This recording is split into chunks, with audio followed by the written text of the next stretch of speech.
Oh, I think they're doing a great job. A lot of them are. Good afternoon, Dwayne. How are you? Not too bad, sir. Ladies and gentlemen, Radio Cayman's Talk Today with Sterling Dwayne Ebanks. But I do have some questions. There are more questions than answers. Radio Cayman's Talk Today. If you're ready to talk, we're willing to listen. Well, I really enjoy this program today. Cayman Islands' foremost listeners participation program. May God bless every person.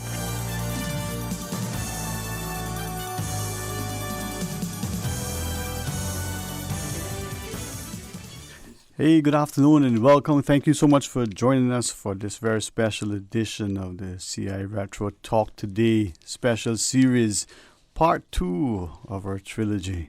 We invite you to be a part of it. We're going to be looking at our constitution, politics, and governance. So stay tuned.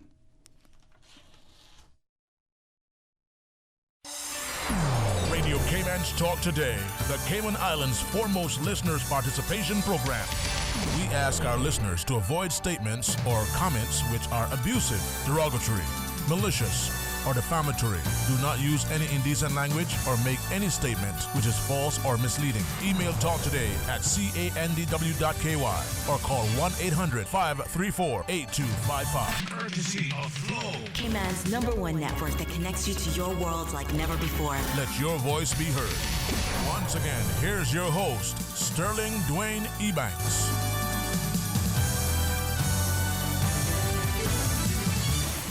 Hey, good afternoon. Welcome. Thank you so much for joining us. And thanks to a gentleman like Mr. Loxley Banks for his continued perseverance, diligence, incredible interests in our society. And as we go around the table for part 2 of our 3-part series on our constitution, the politics and governance, a special presentation of Talk Today in CI Retro.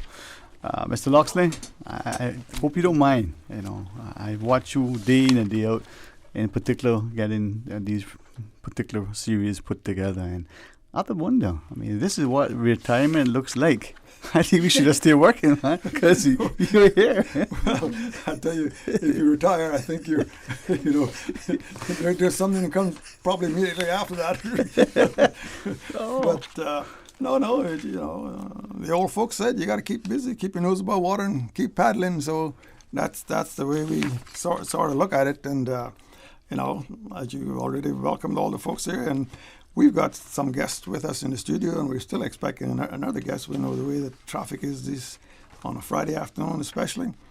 And we're going to get right into the introduction here, and we're going to start with the Dean of Cayman Historical, whatever you want to attach to that, Dr. Steve McFeel. And Doctor, give us just a little 70-second bio of yourself there, so that people know where what you're saying is coming from. You want to where I'm coming from? No. Just a short introduction about yourself. Okay. Put your earphones on. Yeah. Okay. Well, basically, I have always been an iconoclast. I have always been a man of the world. I don't belong to any particular place. My education that I gained, and my education was fashioned particularly for myself, from all of the things that I learned from different nationalities and different peoples. And in fact, and I so happy I matured in a country where it was a multiracial, multinational, multicultural country, which was Canada, where I think it had just about every nationality in the world present. And I learned from a lot of those people and fashioned my education so that when you look at my degree, my first degree in history and political science and all that stuff, I took nearly every history course that the university had. So that when I went to law school, the board of admissions asked me to meet them, and they said to me, we want to meet this guy who took all of the history and political science courses that they had from 1 to 4 years under the undergraduate degree system. Why did I do it? It's because when I got to the point where I could get educated, I wanted to know everything about the things I wanted to know. And I did, so I spent 4 years at university, degrees in history and political science, and then 3 years at law school, the LLB, and then 2 years at the bar in England, and then 1 year doing pupillage in England. That means 1 year doing practice in the United Kingdom. And so you will know that law was only a second tier to my education. And the reason why I went into law is because I was advised at the time that if I went into the history department, I got a graduate fellowship in history, and I was going to be an assistant professor to a historian called A.L. Smith. I did a lot of research for him, did a lot of books, read a lot of books, and do a lot of book reports. And I was told by a friend of mine who was a law professor at the university that I would never get tenure at the university, and I would never be a prominent professor. I would always be an assistant to somebody else. And he says to me, why don't you use your graduate fellowship and go to law school and hang up your own shingles where you can be your own man? And that's where. And that's what I did. But my great love is not law. My great love is what you asked me to come here to do today. History. This is what I love. Yeah. This is my first love, and I live by it. I sleep with it. I grew up, get up in the morning, and I hear something on the American radio, and I go to research it to see if it's right or wrong, or true or false. Well, Loxley, so I'm so happy to be asked to come to these forums. You don't know how I anticipate for the hour when I get here. All right, well, thank you, Dr. McPhail, and of course, Dr. Roy fits right in that same groove there. So, Mr. Borden, Doctor, would you want to? Yes, it is coming in. Yes. Well, in the company of Dr. McPhail, I'm not a doctor. I'm just the president emeritus. Okay. He's the doctor. Okay. So here it is. My background is eclectic.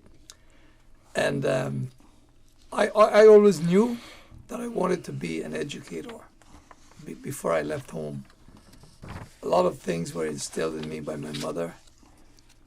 And then, growing up in Bordentown, I came across two figures who were prominent in my life. Next, I would say to my paternal grandfather.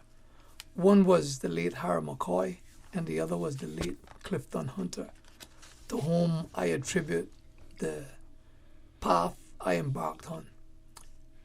Clifton Hunter, or Mr. Clifton, as we used to call him, he was like an army recruiter. I used to pass his house every Saturday morning running errands for Mr. Harry McCoy and his family, and without fail, Mr. Clifton would be out sitting on the stoop, a step to his porch leading up to his house front door. And he'd say, "Tucker's son, I want you to go to college, I want you to go to college." And he'd stop me and interrogate me on how I was doing at school. I never forgot that. Because here was this man, he was prominent in the community of Bordentown, elder of the church, he was an attorney, he was educational advisor to the governor, to the government, chief education officer, schools inspector, and he never had to do that. But he displayed that interest. I have never forgotten that. And I pray that other people can bless my memory as I bless his. And then I went off to Jamaica and met a man called Jeff Brown, a professor, a man who made history come alive and unlearned everything that I had learned about rule Britannia and about the slaves were bad when they revolted. Jeff Brown turned my world upside down and took the blinders off my eyes. And I say, that's what I want to do. I want to be a historian. I want to make history come alive like he made it come alive. And I came back as a school teacher, and I love Cape Man, and I say, I just want to make an impact. And it so happened that, like Steve, I went away to Canada too and broadened my experience and my sense of education, who I was, my humanity. And when I came back here, I came back a changed person, because that's what education is supposed to make people do. Change in philosophy, change in the way you think. And through my articulation, I became a threat to the establishment. And the rest, they say, is history, because I wouldn't allow people to repress me. And like Steve, I take a certain pleasure in this. And Loxley, when you call me, it's like a man. If a man called me, give me $1,000, I couldn't be happier. Because there's so many things I would like to buy with $1,000 that I'd be confused. But when I get a call from you, I am elated, like a boy in a candy store. I thank you, because there's one thing and Steve and I are friends and colleagues and family, and we talk about relevance. And you know what it means to be old and relevant? Man, that's a prize. Yes. That's a prize, eh? Yes. When you reach my age and you're still relevant, people believe that you still have something to offer. Trust me, Loxley, you couldn't give me anything more. Thank you. You know, I just got to ask you, did you have the same feeling that you get when I call you now? When I called you, I guess it was 35 years ago for the first time coming in here. Yeah, I remember that. But I said to myself, well, if he ain't scared of losing his job, I ain't got nothing to lose, so I go to talk. He wants me to talk, and I go talk. He must know why he invited me. Well, yeah, that was a little I guess, history-breaking moment in itself. It certainly was. It certainly was. It certainly was. Well, and of course, this for this program, we invited some young folks in, and we have with us Eliane Powery, and you can tell us a little bit about yourself. I got to say something before that, though. This young lady was a student at UCCI when I was the president. I know her family well. Her father and his brothers are my great friends. I have a great respect. My eyes popped when I saw her. Here. My eyes popped. I said, good. And that's the secret to staying young, you know. Old people who associate with young people never grow old. Right? Yes. And she's going to be a historian also. Yeah. But yes, hi, I'm Eliane Powery. I am very honored to be surrounded by you men, especially these two, Steve and Mr. Roy. So yeah, it's a pleasure to be surrounded by you two. You know a lot, and that's exactly what I'm hoping to, you know, as he said, I hope to gain a lot. And I know you all have a lot to offer, and you're not given the opportunity to be heard and received, especially by young people, in my opinion. And so I thank you from now, on behalf of all young people, for what you have done and what you continue to do. Thank you, Mr. Loxley, for having me on the show. I was at the Maritime, at the National Gallery, where the women spoke about their husbands who went to sea. And Mr. Loxley approached me and asked me if I would attend his show, and I said, sure, I won't say no to an opportunity like that. But I said I don't really know much about, you know, the Constitution. I'll be realistic. I'm not into politics and law. I'm trying to get, you know, I want to become knowledgeable as a young person, as a young Caymanian. It's important for me to know what it's about. And so I said, of course, I'll come on, but I don't know much. He said, don't worry about that. We just need some young people on. That's fine. And so, yeah, I just want to thank you for inviting me. Well, we're glad that you could come here. And also we have with us another young gentleman, Mr. Patrick Schmidt, and he's actually over in the other studio there, but he will probably Is he quarantined? No, not quite yet. No, he's not. So, hopefully not for the reasons you're talking about. Yeah. Well, Patrick, you just give us a 87-second spill of your introduction, and then we'll get into some real meat here. Yes, sir. Well, it's just a pleasure to be here with all these distinguished historians, and certainly, I guess I qualify not as a young person, but as a middle-aged person. Then, but you know, history is very near and dear to my heart, especially, of course, the history of the Cayman Islands. And so I find that every time I pick up a history book, especially any one of Mr. Roy Bawden's books, which I have of the full collection of, I always find it extremely informative, and I learn something new each and every time. There's so much that we don't know, that we don't get taught necessarily. So it's an honor to be here, and I'm glad to be a part of this program today. Well, thank you, Patrick, and we're glad to have you. And now that we got, hopefully not all the introductions, because we're still expecting another guest to come and join us, we'll have to tell you that this year Retro Talk Today special presentation is being brought to you by the Ministry of Health, Youth and Culture. They are always working diligently to protect the sustainability of the heritage, history and culture of the three Cayman Islands. The knowledge of this culture, history and heritage is continually promoted through the efforts of that team. So we thank them very much. And it's important that our community know this history so that the future can be planned properly. And also, this program is being brought to you by Parsons Air Conditioning, Refrigeration and Appliances in West Bay. Presently, Parsons is having a super blowout sale on refrigerants.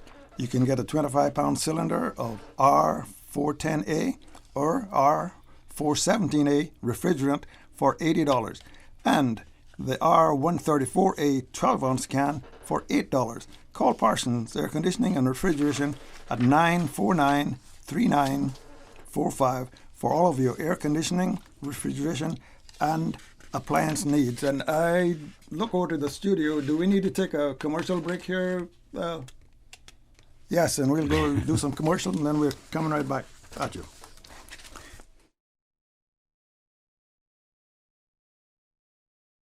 King Sports Center takes pride in being more than just an ordinary gymnasium. For 14 years, their multi-purpose facility has been providing the community with a variety of sporting, recreational, and relaxation activities. King Sports Center has a bowling alley, lounge bar, multi-purpose rooms, powerhouse gym, rock climbing wall, bungee jumping, a 10,000 square foot rink, and so much more. For more information on the variety of services, call their friendly staff today at 946-5464 or email kings@candw.ky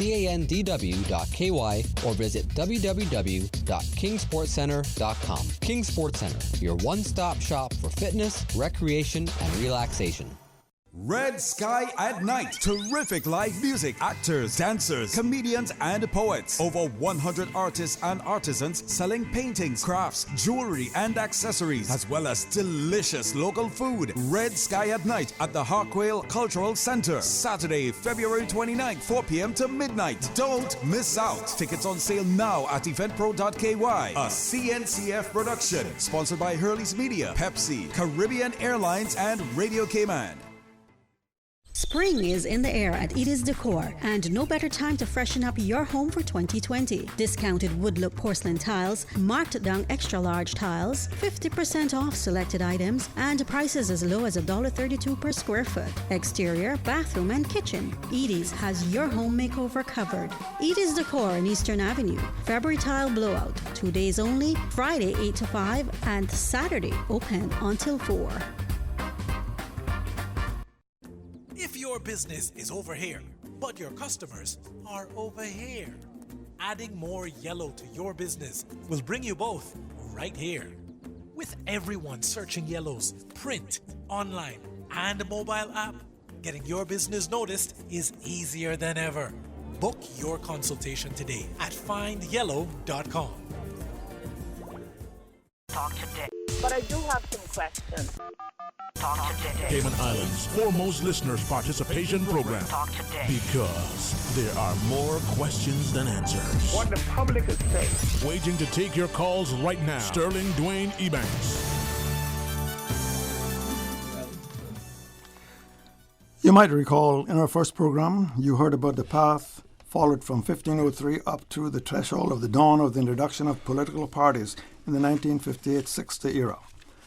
For the first segment of this, or second program, we dig into the introduction of political parties.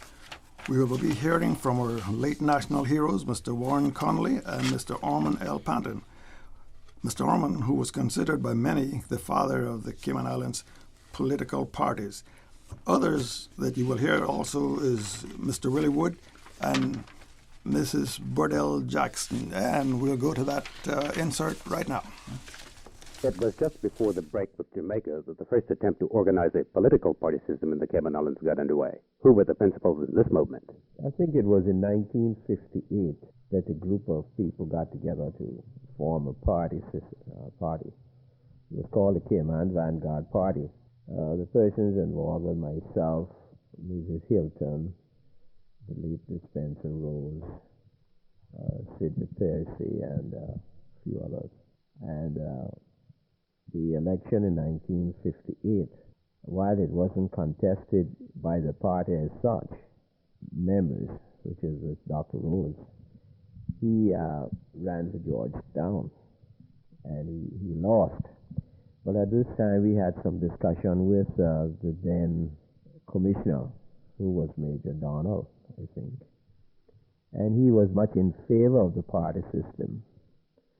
But the most of the Georgetown representatives, Mr. Ormond Panton, Duke Marin, and the other prominent people were against the party system at that particular time, 1958.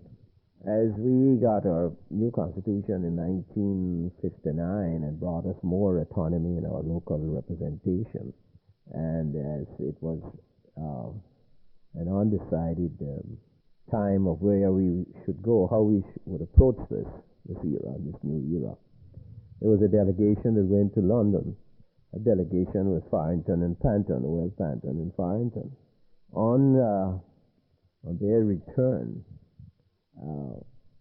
they canvassed their island, along with the commissioner, who was Jack Rose at this time, and sold the idea of internal self-government to the Caymanian populace.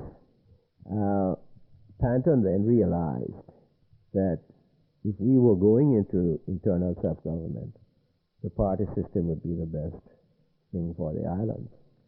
And out of this then came our National Democratic Party.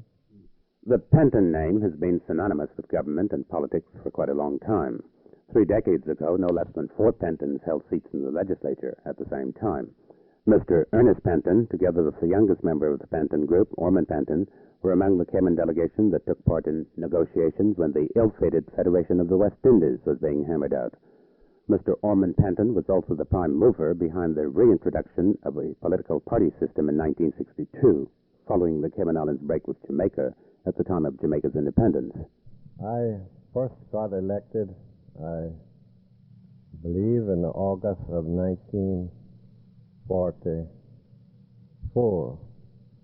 I was the youngest member in the Legislative Assembly of Justice and West at that time.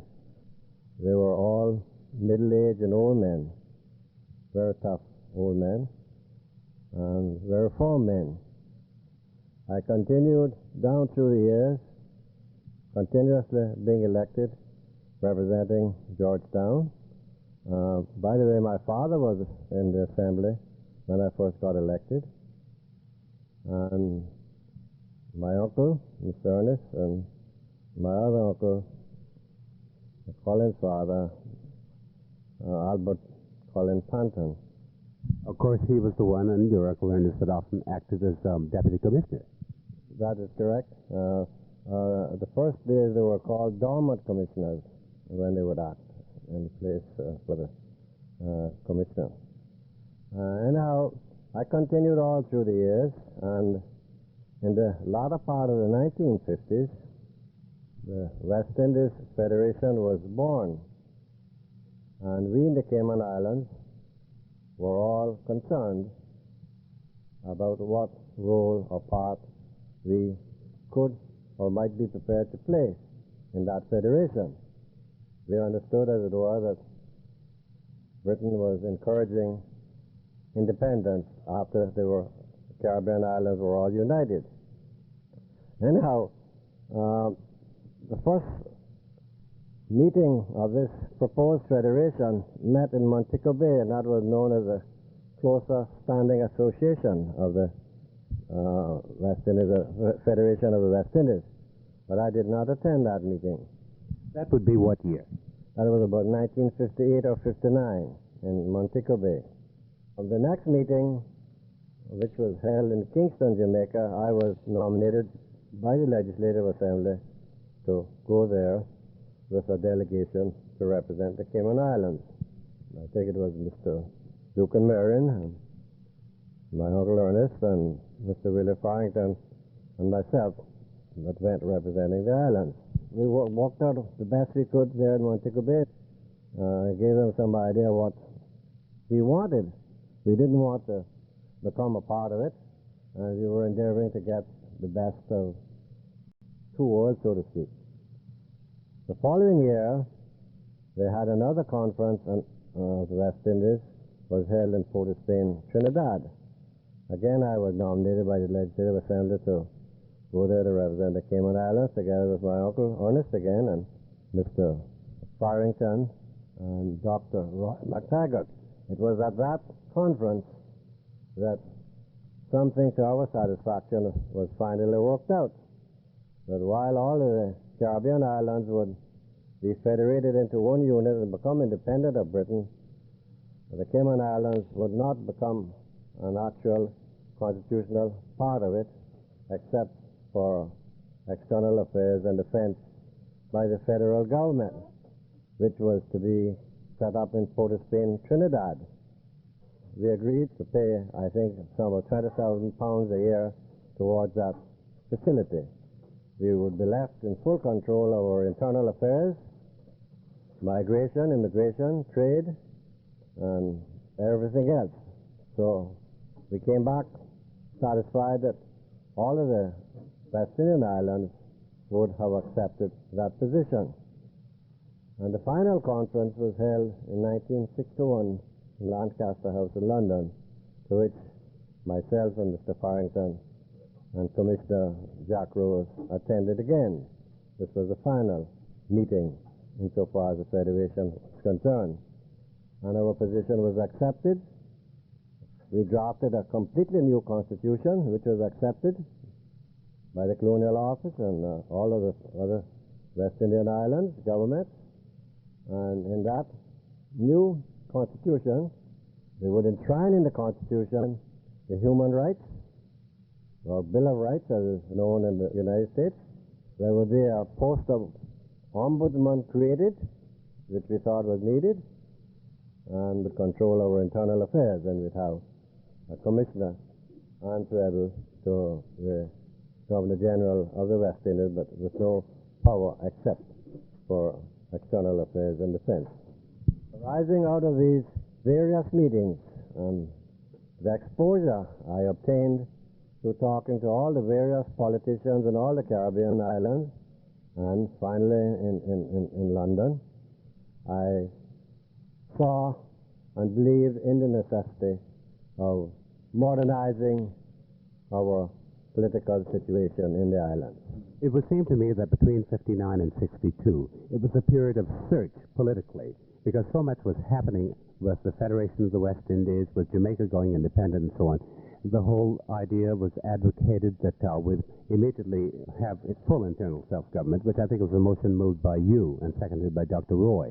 Because of the position we would have been placed in had we the Federation kept alive, we had no alternative but to finally agree to this sort of a giant step from independence of Jamaica to full internal self-governing and controlling our own affairs rather than become a part of them, because we always felt and still feel we were different people from the other islands. We always did have free trade. As I said earlier again, while we were dependents of Jamaica, Jamaica never really interfered in our internal affairs, despite the fact that they had the power constitutionally to do so. After we came back from England, and the Federation of the West Indies was a foregone conclusion, and we had worked out a solution, as I said earlier, trying to get the best of three wars at this time, broadened my view of the necessity of not only moving forward social and economically, but political as well, because by this time, as you know, we had some form of air service, and we had some hotel industry being started, and the company's law was in the making, the wherewithal of a lot of the boom here now. I was in the assembly when that law was passed, and so I came back and I got together with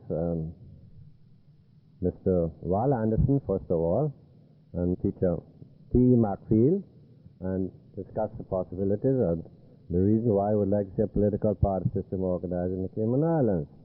And after several hard nights discussion, after work, we decided to launch it. So I got together with Mr. Warren Conley and Mr. Anton Bodden, along with Mr. Macfield and Mr. Anderson.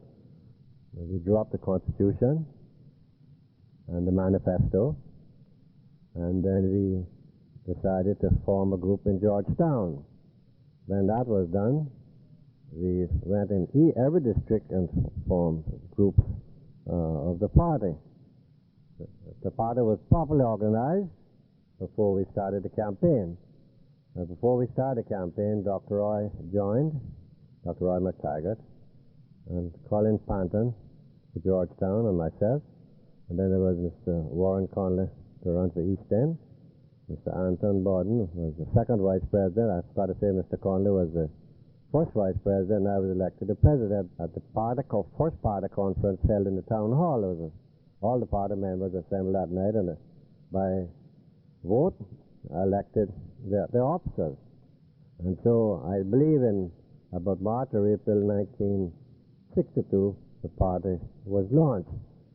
Miss Evelyn Wood joined it as the first lady member, and of course during the elections that year she was elected on the party's platform.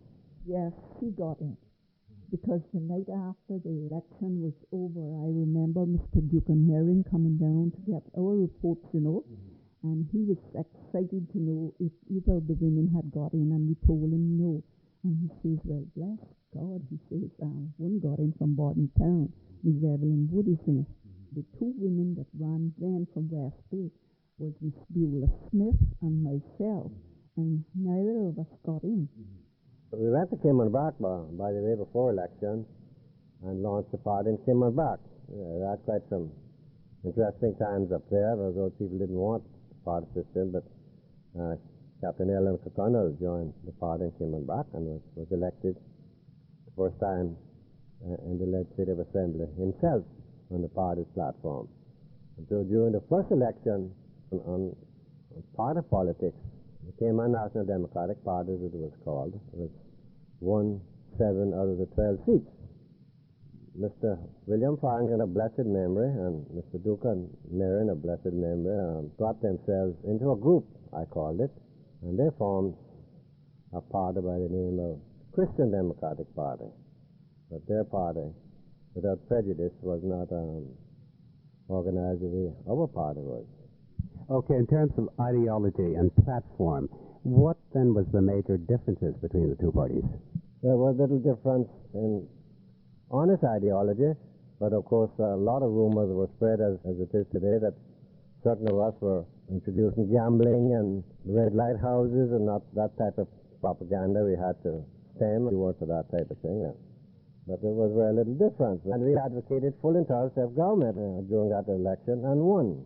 When we, as the National Democratic Party, when we were trying to educate the people in this island of what these 3 terms meant, we were being branded as wanting independence.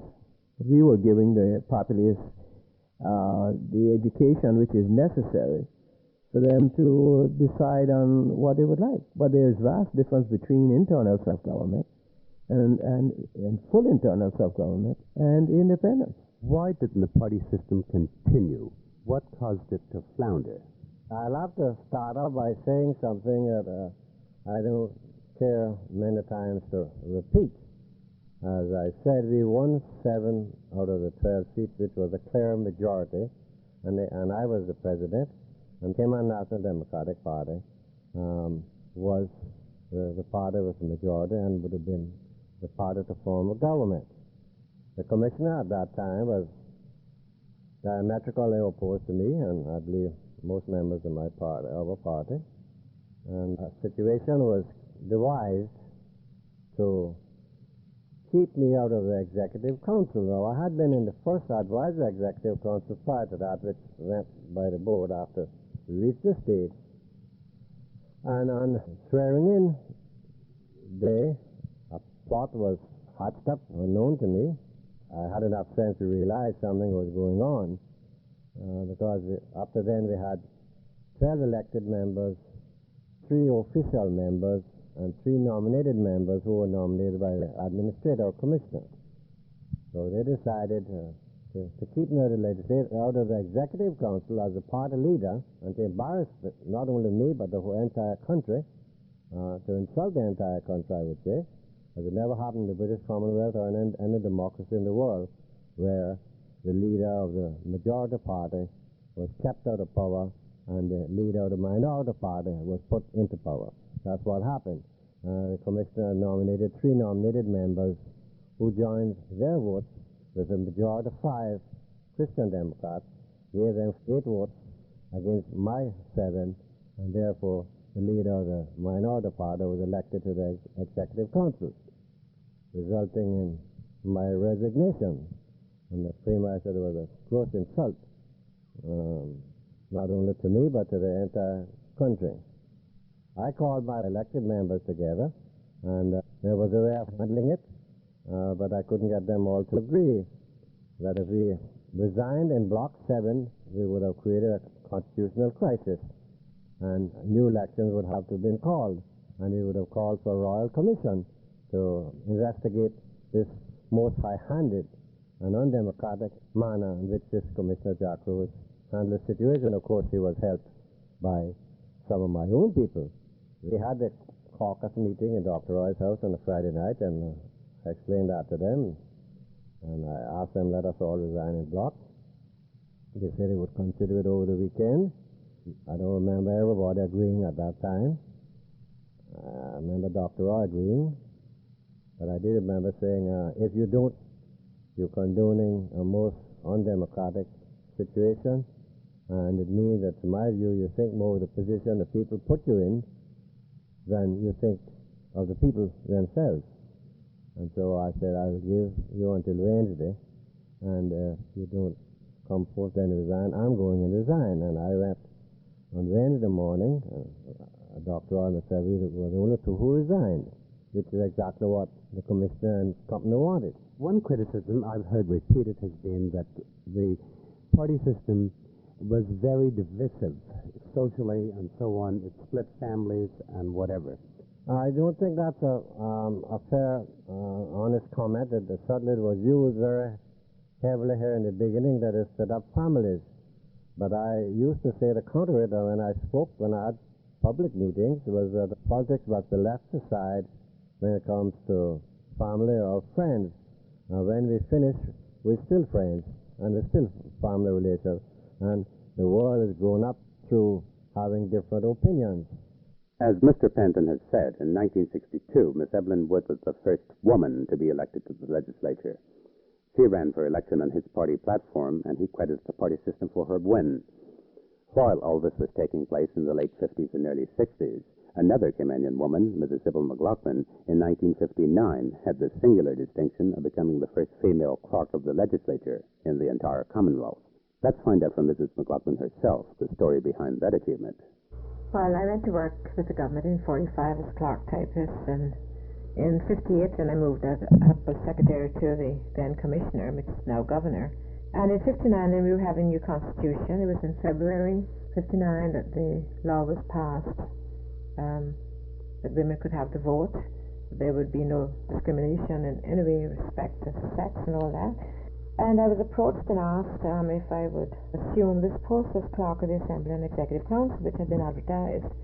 I had not been interested because I assumed that I would have continued on the administrative following on. But after quite a few discussions with Major Donald, the commissioner, who himself had been a clerk of council in Basutoland, he was very anxious that I should take the job, and I was appointed officially as the 1st of September 1959. And as I said, we had a new constitution, and we had the election regulations, and we would then be making new standing orders. So he said, well, this is a fine time to get into any business when everything is all new. Yeah. We'd all grow with it together. So Right. there were no regrets. You know, it is a very fulfilling job. It has been so over the years. I've never had a dull moment. I've had the satisfaction of seeing the department grow from just one person up to 5 of us now, and I've seen constitutions that have come into operation and the various forms of renovations that have been undertaken in the Legislative Assembly, and I have no regrets at all. It's something that will go down in the history of Sybil McLaughlin. An outstanding thing I did, which I had to fight like a warrior. That is Duke and Marion and William Farrington, as the 3 of us, plus the commissioner who was those days, were in Exco to call it now. I had a resolution written that I wanted the freedom of women, I called it. No, they say that never happened. However, I wonder, because at that time, all of our men, especially the better ones, from all over the island, were at sea. And I said, what's wrong with giving them the liberty as a representative and to be as the juror? And it was passed. And I'm proud to know that I was a warrior that fought so hard for it. Well, you heard there that insert, almost 22 minutes long, quite a dissertation on the beginning of political parties here in the Cayman Islands. And we're going to come back right after the news and discuss some of the things that you heard there. So right now, it's news time. Follow Radio Cayman on Twitter. All the latest information, breaking news, community events, and more. Follow us at twitter.com/Radio Cayman. Today's biggest news. Radio Cayman. It's only 2 species that we have here on the island. Generations present. Your voice, your choice. For today's biggest news. Access.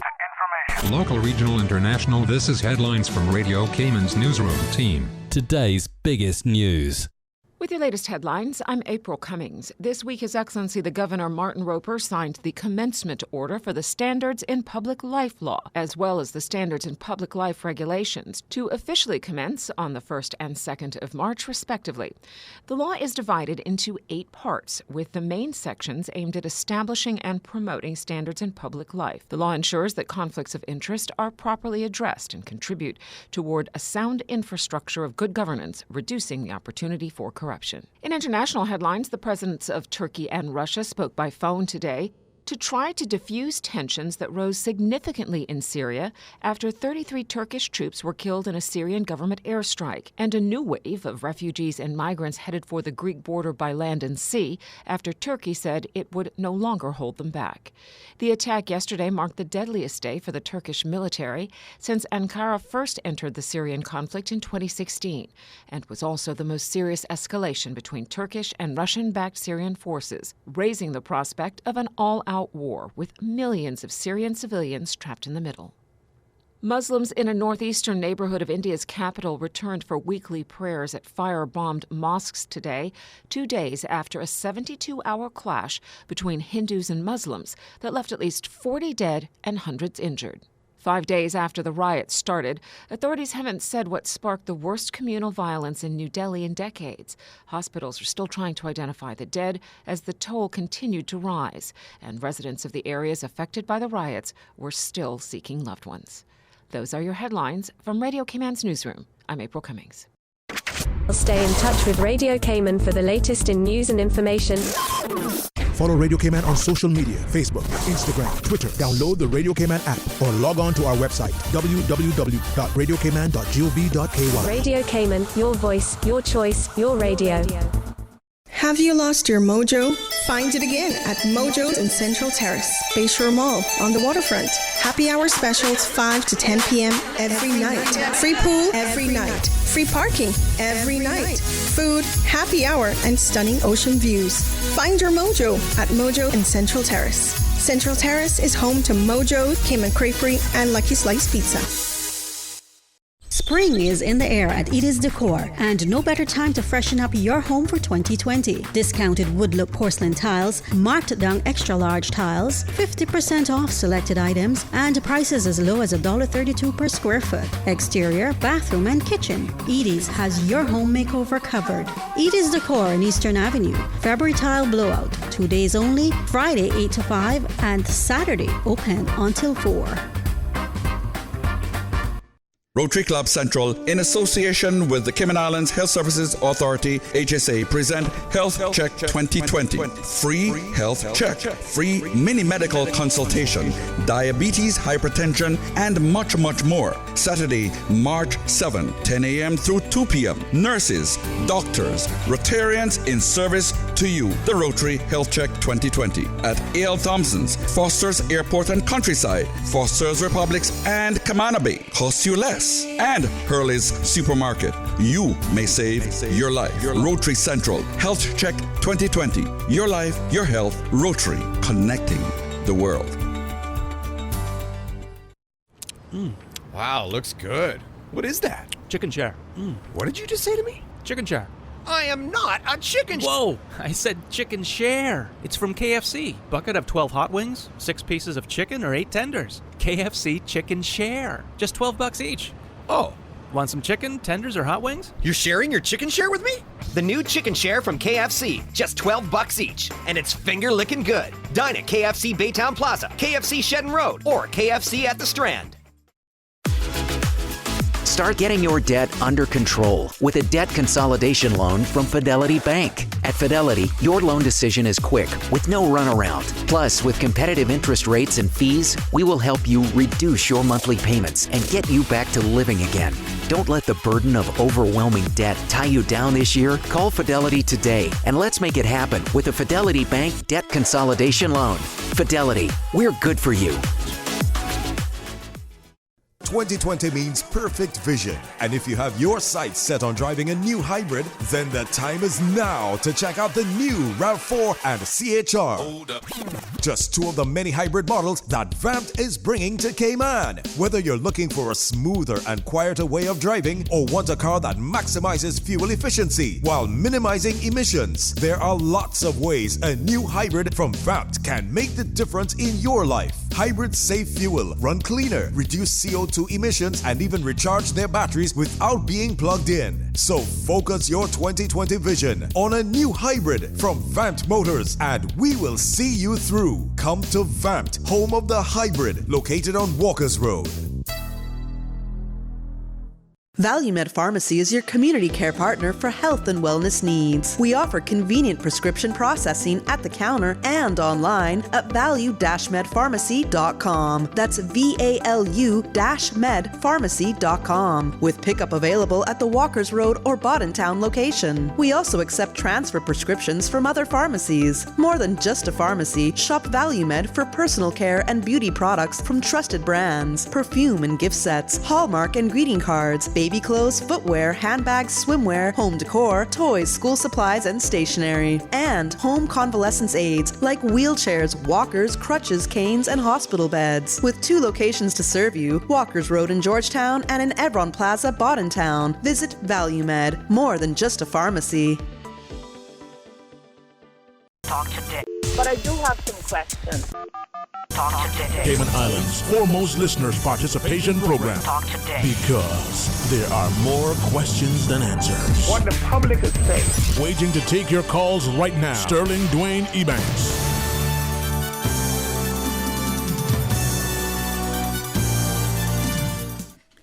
Okay, and we're back, and we've got a lot to discuss here, but we want to remind you that this program, Say Retro Talk Today, is being brought to you by the Ministry of Culture and by Parsons Air Conditioning and Refrigeration. And our other guest that we were expecting has joined us, and in the person of the Honourable Mr. Gilbert McLean. And Mr. McLean, just so we keep things kind of flowing, can you give us about a 17-second Well, Loxley, thank you. I apologize for not being here on time. I just kind of missed the time, slipped away on me. But it's good to be here with everyone here in the studio to talk about something that's so very important that hopefully will help to educate the population at large on this matter. And well, I think I'm pretty well known. I've been involved in politics, been a minister, been a politician, been a civil servant. So, having said that, I think that should suffice. You fit right in with the other two gentlemen, Mr. Borden and Dr. Mike Field.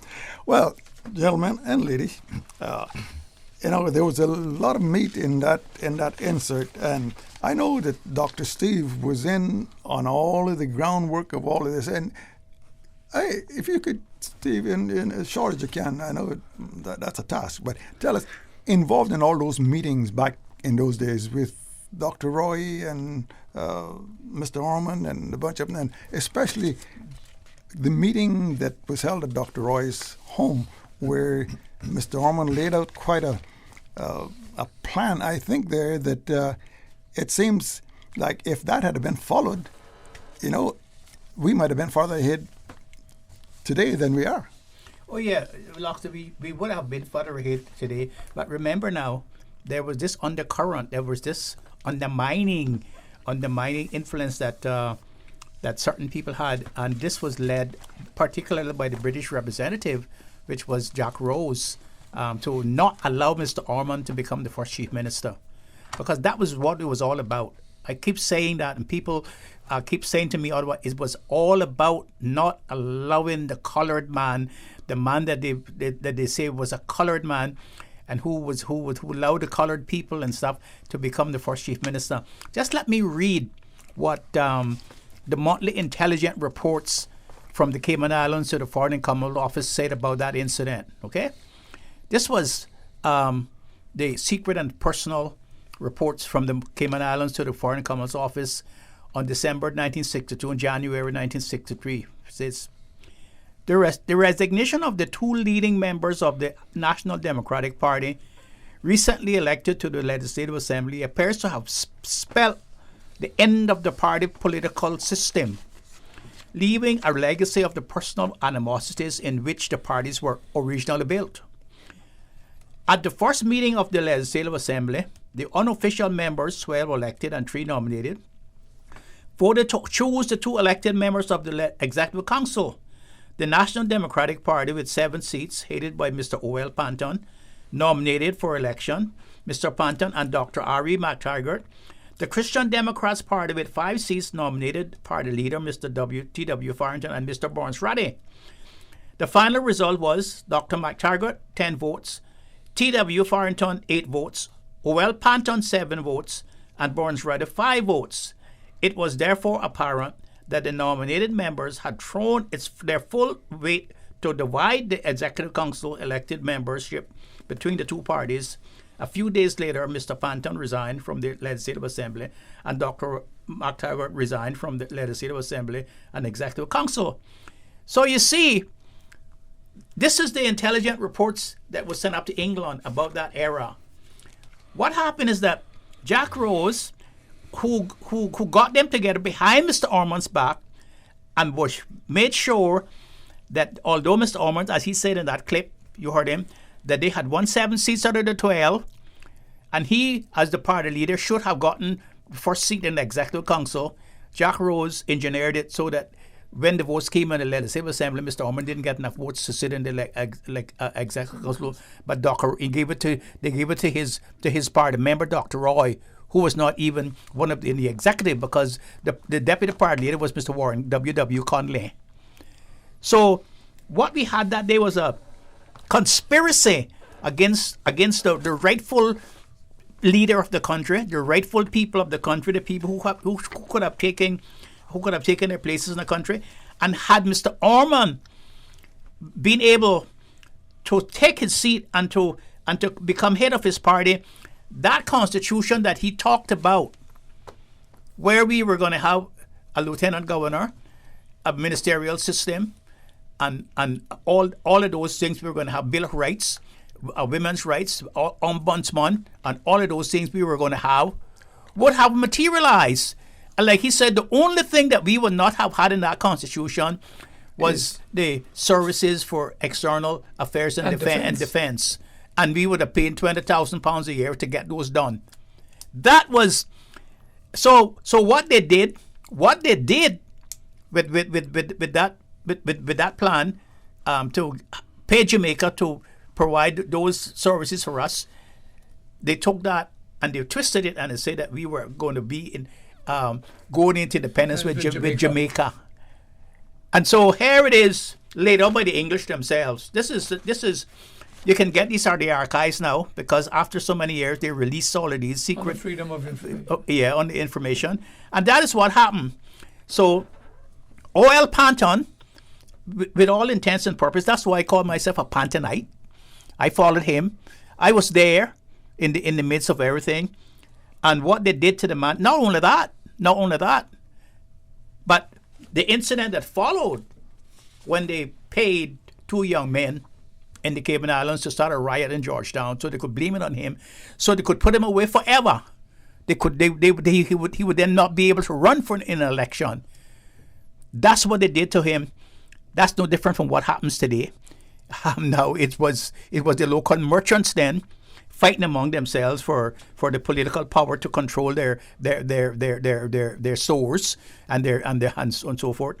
Today it's the offshore investor now who controls the system and the things. Nothing has really changed. When I read this and I go to bed at night, sometimes at 3 o'clock in the morning I get up and I read it again to say, I'm living in that same era. I'm still back in 96-3, 96-2. Mr. Roy, I'm sure you want to pipe in here. You see, as is often the case, as is the case now, with the new elite, as my good friend the Doc mentioned them, they were fearful of the majority controlling the Cayman Islands legislature and the society, as is the case now. And so they had to come up with that. Age-old conspiracy has come down to us through the 60s, right on down. What happened to persons like Gilbert, Steve, and myself? That's the label. Radical. They want independence. There was a certain member in the Legislative Assembly, no longer there, who every time we got up began to accuse us of seeking independence. Gilbert and I. That's the bogeyman that they trotted out, because, you see, like Mr. Ormond, we were not of the establishment. Mr. Ormond was not of the establishment. He was not of the establishment, and they didn't want him because they couldn't trust him. They believed he was too much of a people's person. And so that's what they did. They're dismissive. All that has changed now, as the Doc said, is that there's a new elite, the people who control the offshore industry. People whom we don't even know, unlike Duke and Marin and them. We don't know these people because they're usually faceless. We don't know them. We only know they exist, but we don't know them. Whereas Duke and Marin could be identified. We can't identify these people, but they are the power. Still. So, Mr. Gilbert? Yeah, well, Loxley, I agree with Steve and Roy, and it's so unfortunate that what they say is the case, and that is what we as the people are dealing with at this time.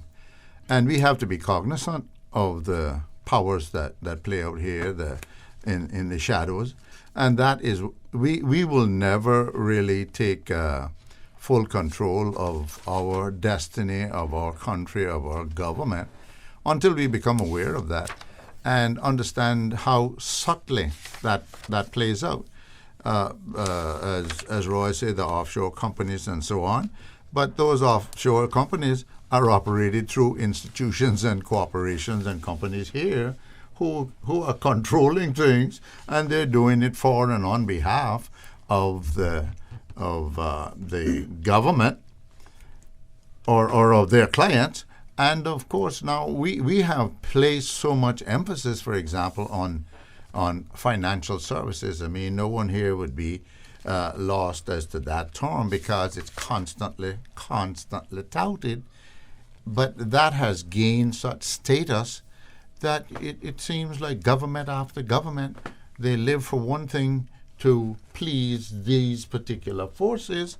And what about the social side? What about the people side? What about the ordinary people side that Mr. Ormond was more connected with than the merchant group? We have the very same situation here. And to get an understanding of it, then we will understand how to deal with it, because I think more needs to go towards the people part of the Cayman Islands and all the social requirements that go with it.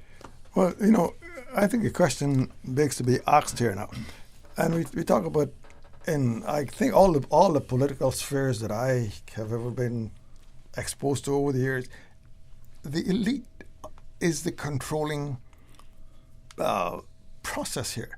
Now, and that seems to be an integral part of all political parties all across the globe. Oh yeah. So, we as humans have developed a party or a system that is really crumbling from inside. Even though Churchill said, of all the government ideologies that he is known, democracy is the only one that have yet not failed. When you look at the other ones, communism and the rest of them. And I guess the only path that I see forward is through education, proper education of the political system. And I'm glad that we got a young lady in here this one, and we got a young man on the other side. And right now I'm going to just ask them to give us just a short little thought on what they thought about what they've heard. And we'll take the young lady first, Eliana. I really didn't hear much of it. You talking about what was played earlier? Yes. I didn't really hear much on this end, but based on what I can just say on what I've been hearing so far here now, I definitely agree with a lot of what you all are saying, with the elite being in control and a lot of the people side of it not being a lot of effort is not being put into that side of it, and that's the important side, because the people are what elects the elite and gets the people in. So yeah, I didn't really hear much of what was spoken earlier. So if that's what you're referring to. Sorry about that. I didn't hear it clear at all. It was muffled in my thing. Okay. Yeah, I kept trying to adjust, but I didn't. Okay. And of course, we got Patrick on the other side there. Patrick, you want to pipe in here? Yes, sir. That was extremely interesting to hear, the account of the things that transpired. In fact, some of the things that were said that were broadcast as gossip, but weren't actually based on facts as they actually occurred. And in particular, I think it's notable that Mr. Orman Planton's party, the National Democrats, who won a landslide in the 1962 election, versus the Christian Democrats headed up by the so-called elite. The observation that whilst they had overwhelming majority, they were still effectively not in control of government speaks volumes as to what was to come just afterwards, and in fact leads directly into the story that was related about how the party fell apart. Yeah, well, in that those inserts, there was a lot of things. One thing that they mentioned, I think they said that the West Indian Federation headquarters would have been in Trinidad, and that would have had the Cayman Islands went into the West Indian Federation, we'd have been isolated way downstream here, So the position that, if we look at that, was taken back at that time to try to go our own path, plot our own path as best as we could, I think was a wise decision, even with all the other trepidations that was on the tables. Loxley, I want to take us back to the local scene for a moment and explain something that I think is a distinction between Mr. Orman's organization, the National Democratic Party, and the Christian Democrats. I don't know if Doc realizes it was no accident, to call the opposition the Christian Democrats. Oh, yes. it was no accident. That was a ploy because those were heathen. Yes. Exactly. Yes. And Mr. Orman took care to point out to the people that the other party wasn't a party. Not in comparison to his party, which was clearly laid out with district representatives, democratic elections, electing all the officers from himself as president, the first vice president, and the second vice president. The rest were, as comes up now, just an agglomeration of convenience, political expediency to keep out, as has happened all down through the ages, especially the times when Gilbert and I were members of the Legislative Assembly, to keep out the other people by branding them and fomenting rumors of gambling and all the other bad things that went along with it. Well, Ms. Loxley, as I listen now, that year, I think in November that year, they actually removed Jack Rose and sent him to Guyana. Yes. And that was because of the position, the untenable position that he couldn't sustain himself in Cayman. They had coveted his car, and they had put roadblocks up for him. Mr. Orman had double banked his house by staying on his Mr. Ormond's cistern 24/7 with a shotgun aimed at Jack Rose's back door. And Mr. Ormond swore that if Jack Rose had pushed his head out, that he was going to shoot him with a shotgun. So that old Sergeant Nixon was running up and down trying to persuade Ormond, stop that foolishness.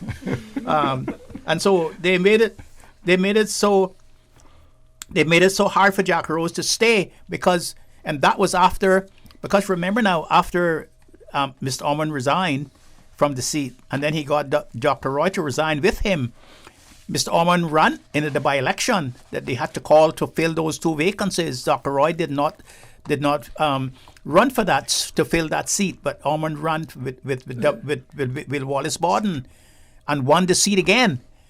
Will Wallace Borden won Dr. Roy's seat, and Ormond regained his own seat, and so Ormond had some more power. And then that is when Ormond supporters then decided that Jack Rose had to go, and they chased Jack Rose off here by coveting his car, coveting his seat, and all that sort of stuff in L.A. And they decided to move him from Cayman, but of course the damage had already been done, and Ormond had lost his support because Mr. Ormond, he was arrested so many times by them, and our people, then and even now, seems to believe that if you come from someplace else, and if you exhibit yourself that you have some economic or social power, that you're better than the best of your own. And that is what you said, that we need education. Even today, you notice, Mr. Loxley, that we do not educate our people about politically. Very few Caymanians know about politics except those who you see running for elections and so forth. The populace itself don't know much about how the political history of their own country. And this is something that they continue so that they can actually get elected by giving a stove and an old refrigerator. Or a freezer burnt turkey. Or a trip to Tampa. Well, as I think was mentioned in Mr. Ormond's piece, that there was really no different in the ideologies between the parties, and the same thing exists today, don't you think? Yes. I think to a large extent that's true. If you ask either of the groups that claim to be parties what's your ideology, perhaps they don't even know where to begin or what you're talking about, yes. Because it has really not been defined. You see certain manifestos that they like to refer to. Well, we will do this and we will do that and so on. But what is at the core? What do you exist for? How do you see things? Do you see things in terms of money, or do you see things in terms of social good and benefits for the larger majority? And you asked an interesting question earlier, Sterling, when we were off here, or were listening to the cut from the. We were off here. Yeah, and you raised the point about if we were really truly a dependency of Jamaica, and you raised the point there. How could we be a dependency of a dependency? We never were. We never were, but the fact that there are elements who would dumb us down to say that, and it makes a particular element feel good, and they will say, well, you are always in a down position and so on. Cayman has been anything but that. For a small island with a few thousand people in the very beginning, look at us. Our men sailed the 7 seas across the world. We made our own decisions. It seems like nowadays that particular characteristic has gone somewhere that we need to retrieve. But you also brought the point about education, and so did Loxley. We need to educate ourselves, our children, to understand we didn't come about by being fed scraps by the rich and the famous. We created our island and our type of government, and where we realized what needed to be done in our society, and we actually did it. Yeah. It would be good. It would be good for people to read this book. It's called The Lawless Caymanas. Yes. That would give them an idea of who we are.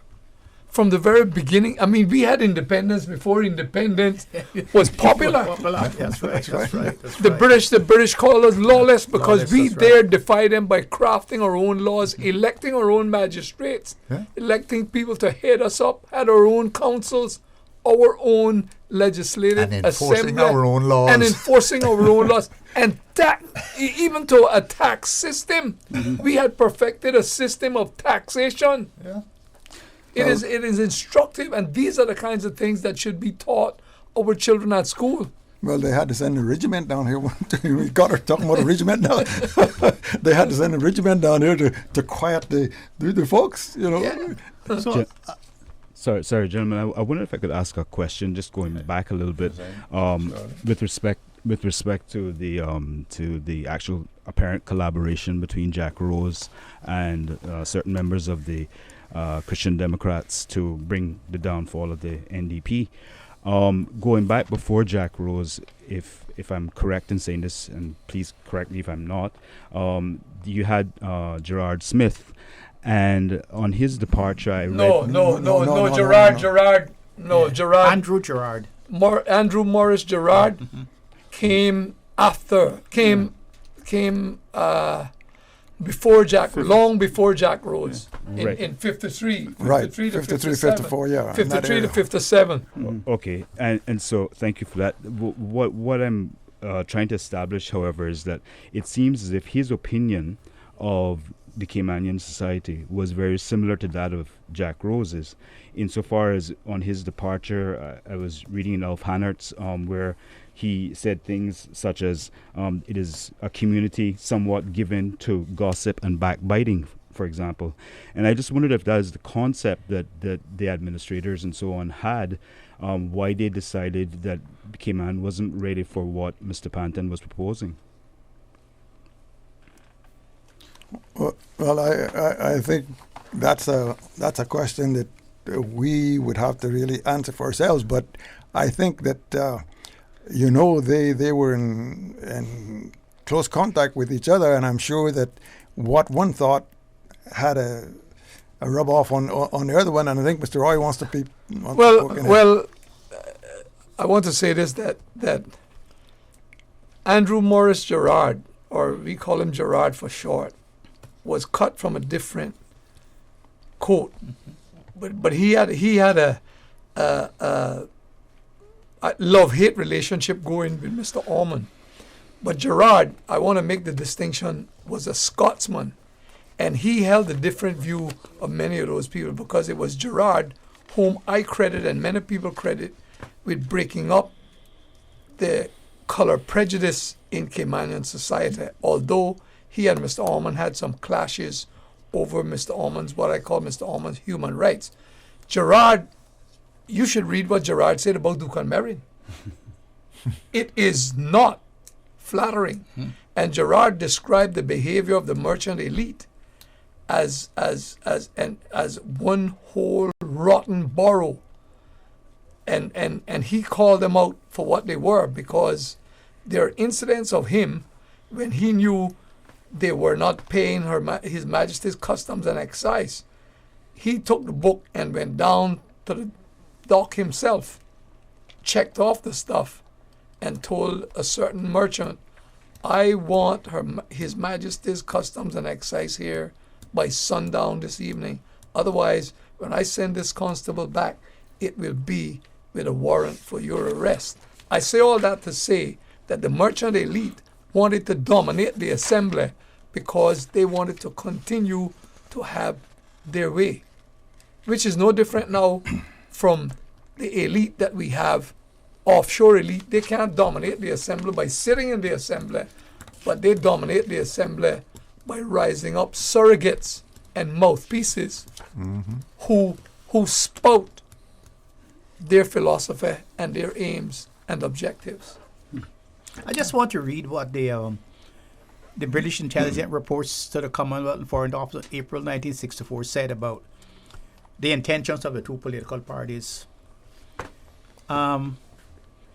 It says, at a meeting of the Legislative Assembly on the 7th and 5th of April, a number of bills, including the heretofore controversial workman's compensation legislation, were passed unanimously, and the session was marked by a commendable standard of debate and the absence of bitter personal attacks and party profiteering. On 24th April, the Legislative Assembly reassembled in order to meet Mr. C.G. Gibbs of the Colonial Office. Mr. Gibbs addressed the full meeting of the Assembly, from which two important points emerge as follows, and this is very important. A, both the Christian Democrats and the National Democrats strongly favored the adoption of a constitution on the lines of that envisaged for the British Virgin Islands. The concept of a state council as an appropriate step in the direction of eventual internal self-government appealed to both parties. Some doubts about the step forward were expressed by the cautious members for the lesser islands of Cayman Brac and Little Cayman, but these were soon removed. And B, neither the Christian Democrats nor the National Democrats could envisage any further constitutional link between the Cayman Islands and Jamaica. And whilst accepting as desirable the possibility of sharing certain common services with islands in the Eastern Caribbean, both parties emphasize that the ultimate future for the Cayman Islands is limited to the enjoyment of full internal self-government under the British Crown. So that was the position of both parties. Yeah. Well, that they did not want anything to do with Jamaica or any other Caribbean countries. They wanted full internal self-government to march by their own beat of their own drum. Exactly. And he says those were the things that emerged from that meeting. And he says the unanimous and enthusiastic support for a modest constitutional advance is indicative of the recent convergence of the views between the two political parties. Heretofore, the National Democrats have openly called for the grant of full internal self-government within 2 years, while their opponents, the Christian Democrats, have statedly proclaimed that internal self-government is desirable, but only when the islands are ready for it. The degree of overall perfection demanded by the idealists of this party push the attainment of internal self-government well below the horizon, and their new attitude towards constitutional progress, which is shared by the National Democrats, is therefore encouraging. So the National Democrats want it within 2 years, and the Christian Democrats push it under the horizon. They say they want it, but when we were ready. Mm-hmm. And it's well, the has same. Anything changed in that regard? No, I was just going to say that. I was just going to say that. We're still saying that now about the I word. It's the same. It's the same song that's being sung, simply because every time that such a subject comes up where we would naturally want to be weaned from our mother, that are we ready for it? You know, when we're ready for it. Well, at what point do you get ready for it until you take the decision that the time is now, we're ready, and we're now going to move forward to do that? You know, it's still serving the new faces in places that didn't want it to happen way back then. And that's the reason why I have been saying for the last time now that we ought to start to have some sort of a institution. I think at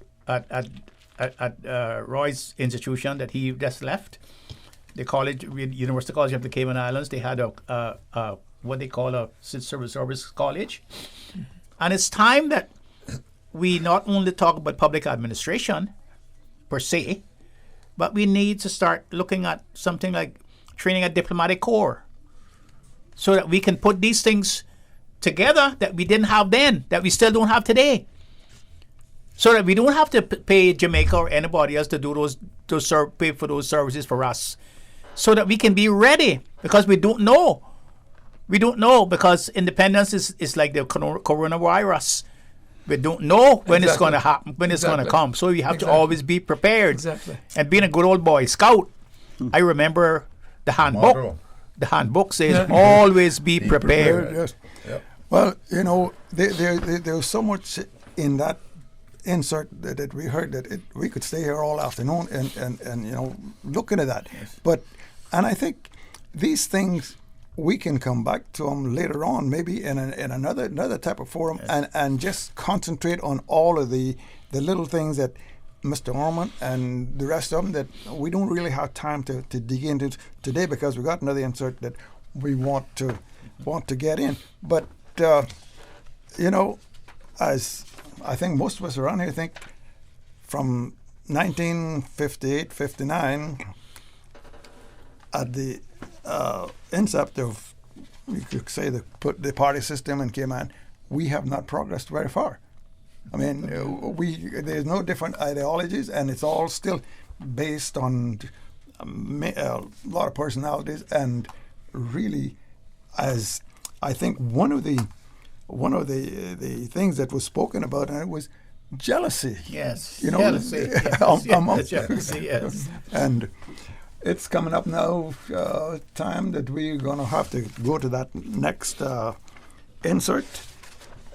But we want to remind you here also, again, that this program, CI Retro Talk Today, is being brought to you by the Ministry of Culture and by Parsons Air Conditioning and Refrigeration. You can call Parsons at 949-3945 for all of your air conditioning needs. And right now they're having one heck of a sale on 25-pound cylinders of refrigerant, R410A and R417A. The 25-pound cylinders going for $80 and the 12-ounce can for $8. That number again, 949-3945 for Parsons Air Conditioning and Refrigeration. You know, from the introduction of political parties and the trepidation that is perceived to follow, we will next hear a 17-minute narrative of what the people of governance considered some of the most outstanding achievements in our history through the early 1980s. In this segment, you will be hearing from Sir Vassell Johnson, Mr. Cradock Ebanks, Miss Annie Huldebodden, Mr. Higgbodden, and Benson Ebanks. And, you know, there's lots of things that come in here that I think that hopefully that somewhere along the line, Mr. Roy, and I know some reference was made to this two or 3 years ago, of getting a historical or a civics curriculum in the schools that will teach all of these things, so that the people coming 3 or 4 generations down will have some inkling of what Mr. Gilbert said, what made Cayman, what makes us what we are, and how we attained it. And we, I think, need to go to that insert right now. So when we come back, we'll further a discussion. Miss Annie, if you don't mind, I'd like to take a look at the past 4 decades, the things that have happened, because it's all happened more or less in that period, the stage we find ourselves at now. What on your list would you include as being the most outstanding accomplishments over this period? Well, as far as I'm concerned, the most outstanding development is that we have had our own proper buildings. We have had a courthouse, a Parliament building, administration building, which is called the Glass House. I would add that the dock is another great asset. Without the dock, I'm sure that the progress of the island would have been halted. We have had roads, all kinds of improvements. Lately, we have had the prison, and we are able to be guided by proper laws. We have made some mistakes. For instance, when in 1971 we were talking about the land adjudication bill, that was very controversial, but we have finally got it straightened out, and while it's not perfection, it has helped considerably. With the land adjudication, what was told to the people, and myself as well, and as a representative of the people of this island and of the district of Northside, I had close contacts and ties with the movements of it. I well remember the officer that came in to look into this, and when he had made the survey of the island, he said it would take about 18 months, and the whole thing would be completed. I told him, I said, I know nothing in the world about land adjudication, the equipment, the system, the way of working, but it's utterly impossible for it to be done in 18 months. If it can be done in 5 years, that would be extremely good. Well, I didn't support it all the way, because what was told to the public on every platform in the district by the head of government, that this will not create any problems, it would not cost you 1 penny. And I know that wasn't true. It couldn't be true for such as that to be carried out. And then for you to get your results of return for it not to cost something. And it meant, if you take the English language and the dictionary for it, then it means taxation. Adjudication means taxation. I don't know when or if it'll ever come back, but that's what it means. And it's no room then for argument, because when John Brown, land has been adjudicated and is put on the register, he got 3 acres of land. There's no use of arguing. So all of these things are what I took into consideration, because there would be people that would sort of be blind to what would be happening. And then for all swamp property to go to government, when there had been people that had owned and operated and worked swamp land for umpteen years, then they said this would be taken to give it to government. I said, no, it's not fair. Well, making it all short, it did end up in a very tense atmosphere when the house was called. It was barricaded for this purpose. And I think my words almost to the extent that I said that morning when I got up to speak. I said, I think even the angels in heaven this morning are disturbed over such a situation as this, that my people be barred from the outside to entering in here for what is their right. And I say, it will not be no meeting till these barricades are removed. Well, they was moved, and it finally became law. And even until today, as far as I'm concerned, I am still not 100% in favor of it. What would you consider to be some of the most important pieces of legislation to been approved since you've been in the House in politics? We got health law, we had the educational laws, we had police law, the law of security measures. I think were some of the first steps to a good government of this country. If we're looking at decades which provided the country with worthwhile achievements, we perhaps would have to start from the 1940 decade. And although that decade was plagued with a war and its recovery, it produced one important achievement, which I mentioned, that was the immigration arrangement with the United States. If we look at the 1950 decade, again, I mentioned a while ago, one of the achievements there was the development of Point Roberts Airport. But in that decade must also be recorded another very important achievement, and that was the birth of the tourist industry. Yes. As you know, tourism serves the island well today. And so the 1950 decade brought these 3 important accomplishments: Owen Roberts Airport, the birth of the tourist industry, and the Constitution, as I mentioned a while ago, too. Right. Those are 3 important achievements. Now, looking at the 1960 decade, there were also some very, very important achievements. One was the birth of the financial industry, and you know what that means to the country. Exactly. But second, and one that is very near to my heart, was the establishment of the vital mosquito research and control facilities. I need not say to anyone who is a Caymanian or a visitor to this country in the earlier days how important that mosquito research control facility. Exactly. As someone said, up until that time, the mosquitoes were known as the lawmakers. And I should also mention that the Cayman Airways was incorporated in 1968 as well. Yep. During that decade. It is a big subject today and undoubtedly a very vital and important one.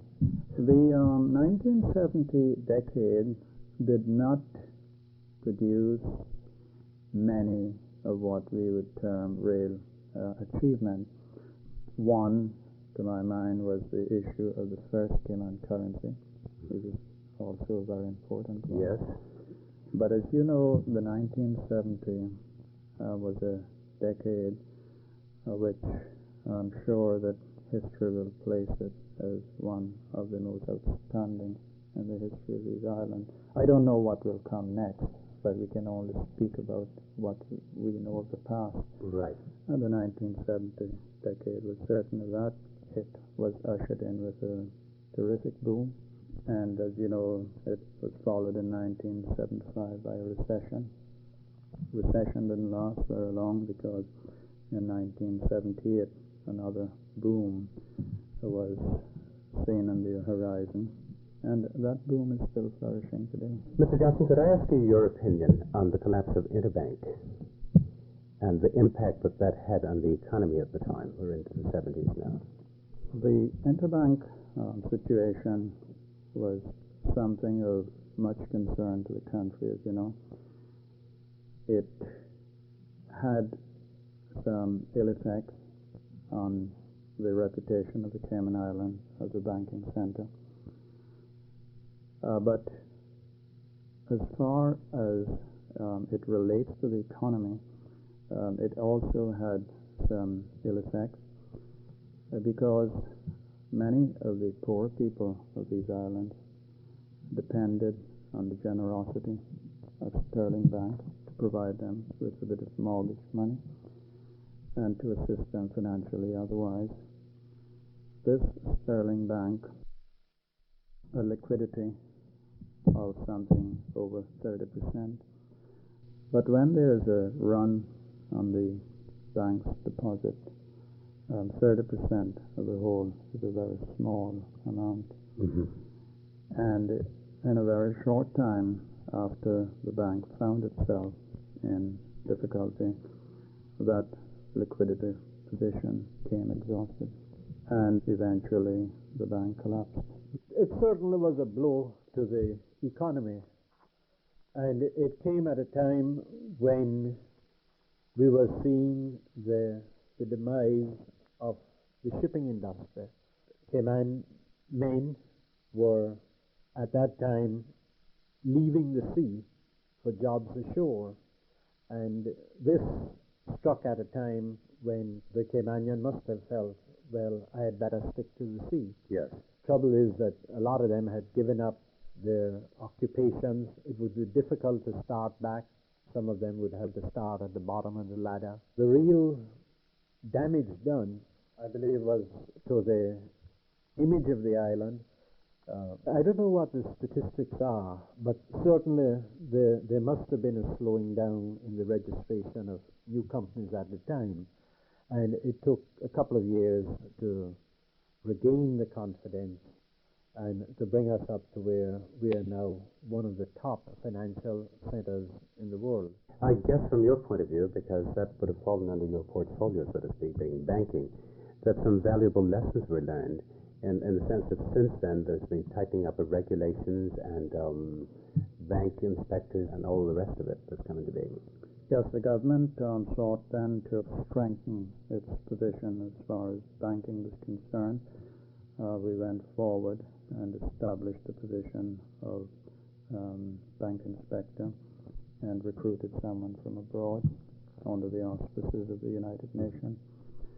One of the very important lessons that we can learn from that period is that all operations, all business must always ensure that it operates on the strong management and Yes. leadership. Yes. That, to my mind, is a very important lesson.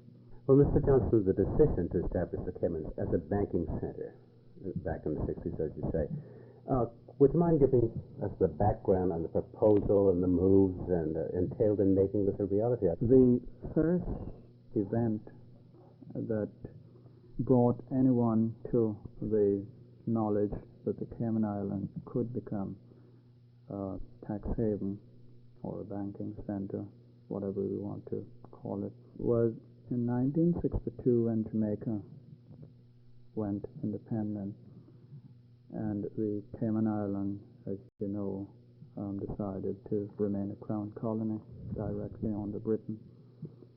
At that stage, all the tax treaties of Jamaica with foreign countries, in which Cayman Islands was also a party, were separated, and the Cayman Islands elected not to become a party to any of the new tax treaties that Jamaica arranged with other countries. Yes. At that stage, we were then removed from the situation where we had to give any sort of information relating to tax or to any other of government's operation. No one could come to the Cayman Islands and demand any statistical information on finance or any other subject. I feel that that was the beginning of our creation of the tax haven in the Cayman Islands. In the same year, we introduced the company's law. Yes. And that, of course, had an appealing effect to investors on the outside. In 1965, we started to look and to decide what it could develop to improve its economy on a long-term basis. And it was at this stage that we saw that the possibilities were here for the Cayman Islands to become one of the leading tax havens of the world. Yes. At that stage, in 1966, we introduced the banking legislation. We introduced the trust law. We introduced a new exchange control law. And these three pieces of legislation were really the foundation on which the tax haven system grew. Well, of course, legislation such as this, as far as I know, has been vetted by London. How did they receive the proposal in the early stages? Were they enthusiastic, or did you get negative vibes? Or? No, London was very much in favor of the legislation that we proposed at that time. Funny enough, that although they assented to the trust law, early afterwards they discovered that it would have damaging effect on United Kingdom residents, and they sought at that time to amend their finance regulation to prevent British investors from participating in the activities in the Cayman Islands. That had its effect. In fact, the trust law has never been adopted here. The Jamaica Exchange Control Law, which was an exact replica of the English Exchange Control Law. Well, in 1966, we discovered that it did not appeal very much to investors because the requirement as far as investment was concerned was very strict, and therefore we sought then to adopt our own exchange control law. There's a long story on how we achieved it, but eventually it was put in my lap. as my subject, and I established a committee. We went to work, and soon we presented government with a new exchange control law, the exchange control regulations, the notices, the orders, and it was a complete package, and the Legislative Assembly accepted it and put it into effect immediately. That had a great impact. Okay, and you heard some very important aspects there of some of the developments here in the Cayman over the decades, 4 decades before the early 80s.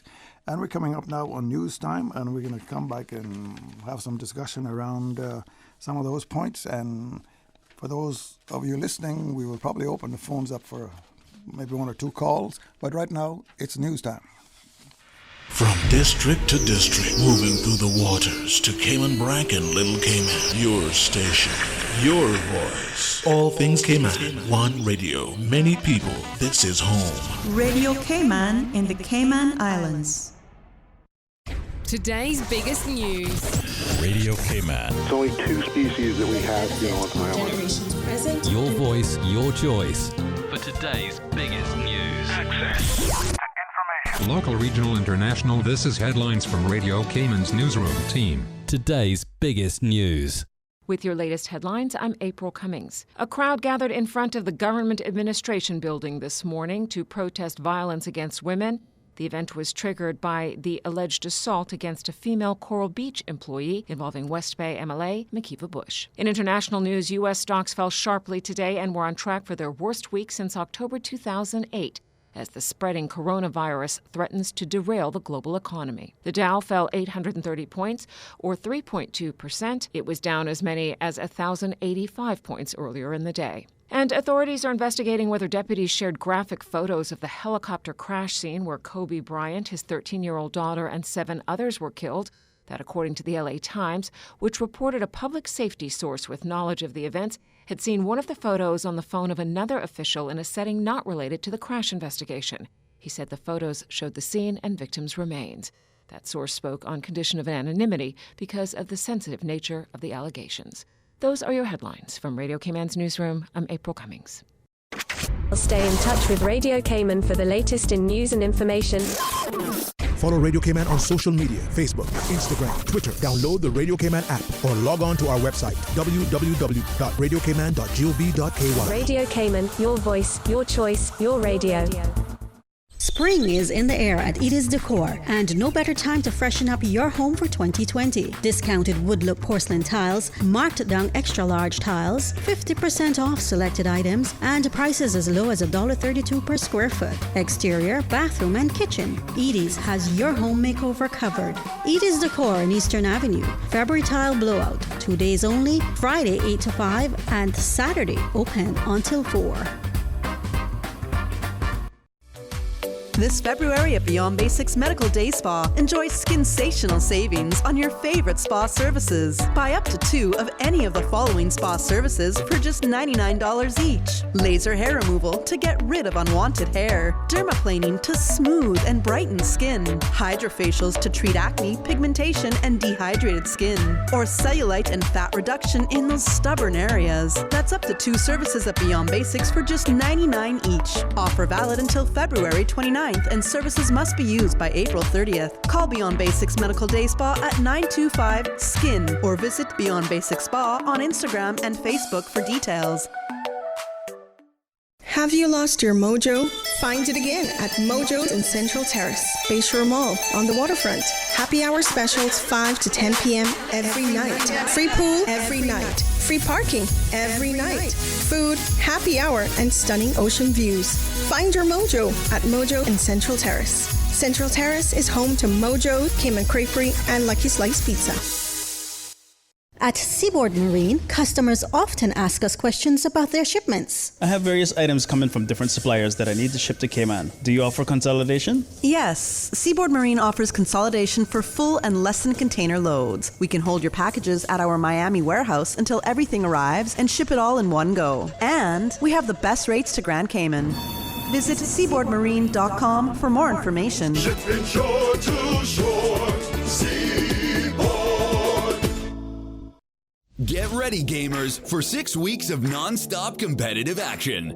The Cayman Islands Esports Association is proud to announce the first ever FIFA E-League.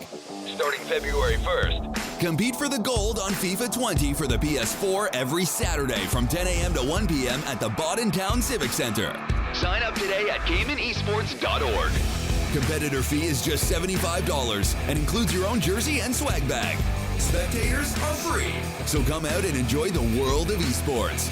Proudly sponsored by Gamers Bay, NetGeeks Media, CUC, Kimpton Seafire, and the Cayman Islands Youth Services Unit. The FIFA E-League is also sponsored by Radio Cayman. Talk today. But I do have some questions.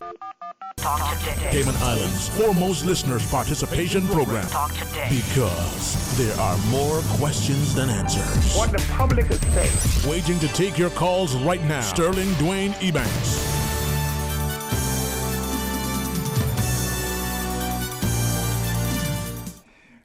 Well, we're back, and in that last insert that we heard, there was a mention of some of the major developments that had taken place up through the early 80s, and of course the dock was very much in focus, and the banking, the infrastructure, or the courts, and the LA building. And of course, if you even go back further than that, 1939, all of the town halls that were built, and the post office in Georgetown. And so I suppose even with all of our, and we've just been exposing a lot of it here today, all of our trepidations, we fared pretty good, and it was because of our ingenuity and I guess our observances of as best we could of good practices over the years, I think, and the religious aspect that I think we tried to maintain, which I believe have fallen by the wayside somewhat in these times. And Mr. Roy, I think you can give us a little. Well, one of the strengths, Loxley, that we have always had was, and this is where I take issue with what I call revisionists, people who are trying to rewrite the history to suit their purposes and their interpretation. The men of these islands always took responsibility. It was they who were responsible for going out. At a time when we were cut off, Caymanian men built their own schooners. That is how we got to know the ports in the United States. Caymanian schooners sailed as far up the eastern seaboard as Nova Scotia, Boston, New York. I mean, I went into the archives and I read about the schooners. Sometimes 3 generations got wiped out in hurricanes, father, son, and grandchildren. But they paved the way. And later, of course, after the end of the Second World War, when America set out to industrialize and modernize the world, then national bulk carriers, when our men went to work for an average wage of $99 per month, while the women stayed at home. It was the men who took the Cayman Islands to the world, these seamen. And many people don't understand. You know why Daniel K. Ludwig sent Captain Southwell here? Because Caymanian men had a reputation. First of all, they spoke English, which is the language of commerce. They were experienced sailors, and they were cheap labor. Those 3 qualities. You hardly had an accident on these behemoths who took the most volatile cargoes in the world. And they meticulously built up. They were sending so much money that the government savings bank, which was not for the public, didn't do business with the public. Barclays Bank came in because the funds were remitted in US dollars. The first bank came in 1953. 10 years later, the Royal Bank came, and the rest is history. So people say, "Oh well, it's the international finance and tourism who built up." No, it was the seamen who built the Cayman Islands up, and these are the things followed after. That is why I am angered that now there's a little recognition, but there's not near enough for what the seamen have done. And with that came the infrastructure that you mentioned, Loxley, and the modernization, the airport. Who remembers that the first planes we had with Old World War II, PBYs, amphibian, land in the water in Cayman, in the North Sound. Yeah. And the first airline we had was CIA, Cayman International Airways, and the big crash in Jamaica that all those people got killed. Yeah. Yeah. It's and you know, you made some reference there to a lot of reference to the seamen. No, also I think, but prior to Southwell coming in here, there was the Swanee, the Tots, and the banana supplies, and of course there was quite a number of Caymanians that were sailing on American ships, the National Maritime Union ships, and you know the comparison, $99 for Southwell. Those fellas on those Union ships, they were making about $350 a month, plus everything that they did on weekends was overtime. So, and that was, you know, a lot of the influx of the dollar here in Cayman, and the seamen. But you know that coming January, supposed to be the recognition of the Cayman Islands Maritime. You know, in Heroes Day, that is supposed to be the focus this year. Oh, I hope they do it right. Well, because for instance, people like Roy's family, Mr. Scoble, he was one of the people that have founded the Maritime Union in New York. I have it in my book. Caymanians were some of the founders of that union in New York City. A lot of people Caymanians don't know that, but they were some of the founders of the National Maritime Union. That's right. My father told me he walked the picket lines for, I think he said 19 weeks up there, and he had no money. He had spent all the little savings he had, and a job came up on a Sun Oil tanker, and he walked into the union, Paul, and said, "Hey, I got a family home. I need to get a little money. I'm going to take a job for a couple of weeks on this Sun Oil tanker." And they called him Scabs. He'd call him a scab. Mm-hmm. He threw his union book at him and went and took a job.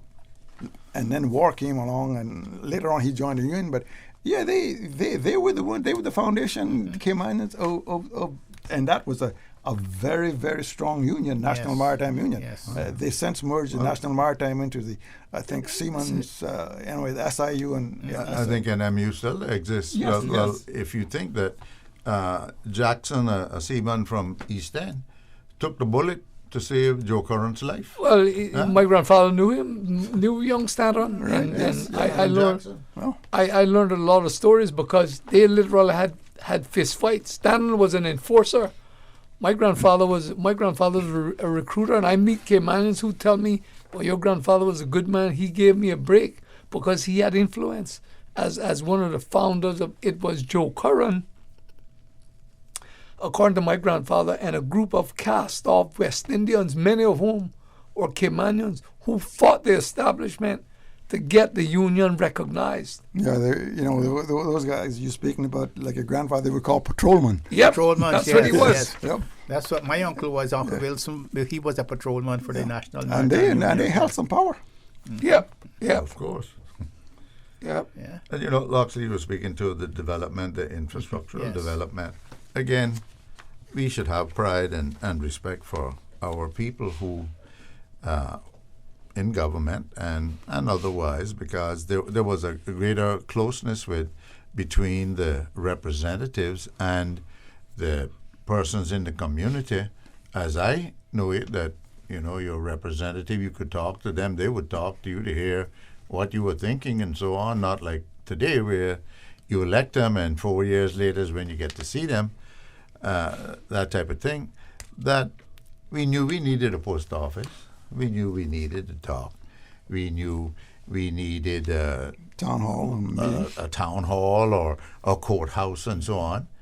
And it was that understanding, that foresight, that good sense of the time now that we build this. It wasn't a case we didn't have the money for one thing. But it wouldn't be like the case now where there's a runaway development and you look around, all you see is buildings and concrete, and you're wondering, well, what is happening? Why is it happening so fast? It was done methodically because there was a need, and that is the way we progressed. Same with schools, you know. And our people were good managers, good managers of money.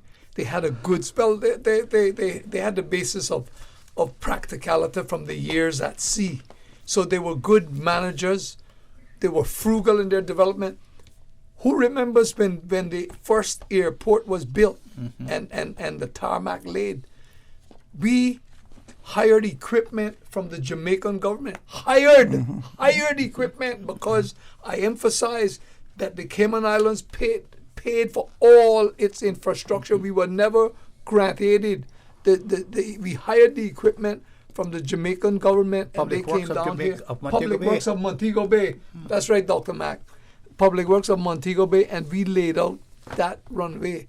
Practical for the purposes it suited, and it was finished within the budget. Of course. And at no time did we have a elementing debt that we have to be fearful of, such as we have now. And by the way, the majority of the rocks who laid the foundation for that runaway came from Sparrowhawk Hill. And I was saying that the other morning, people didn't know where Sparrowhawk Hill was. It is now where Corner Gomez and Pappy have their house.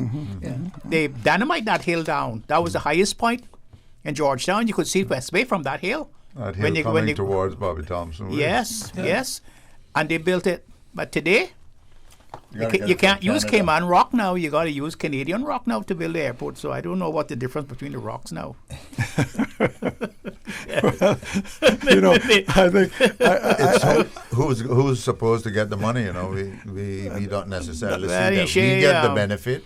It's like what we got so much, we ship it out to the bigger world. That doesn't really what Mr. Anton said when he was run for election, and he knew he was going to lose, and he didn't have a stand-in. So when he got onto the platform that night, he said when he looked out, he didn't see anybody in the audience. So he say, I know what all this election is all about. 3 little words, she said, 3 little words, get Anton out. so I say, get Cayman Rock out. Mr. Gilbert here mentioned that the coordination and the affinity between the governance people of that day and former days. He was talking about how they cooked, they cooperated with each other and got things done, and there was no structure, no structure to that political structure. Where now we have the supposedly political structure. We're supposed to have district councils, and we don't. We're further away from that position than we've ever been. Yeah. But remember too, Mr. Loxley, there was no remuneration for that work. People went to the Legislative Assembly because they allowed to serve their country. That's right. And they were not getting into $14,000, $15,000, and $16,000, and $18,000 a month. No, and they had to pay their way. They had to engage passages with people who had transportation to come into Georgetown to serve the country. Yeah, I think Roy Book gave a story about 2 or 3 of them who went to Georgetown to the Legislative Assembly. They came out, they were fighting about an incident while they were driving their car. Their car went off the road. Yes. Yeah. You can give us that one, Mr. Roy, if you want to quickly. Yeah, well, that was and that was my granduncle Biddle and his cousin Logan Borden, because one was following Duke Merrin and wanted to build a jail, and the other one wanted to build a school.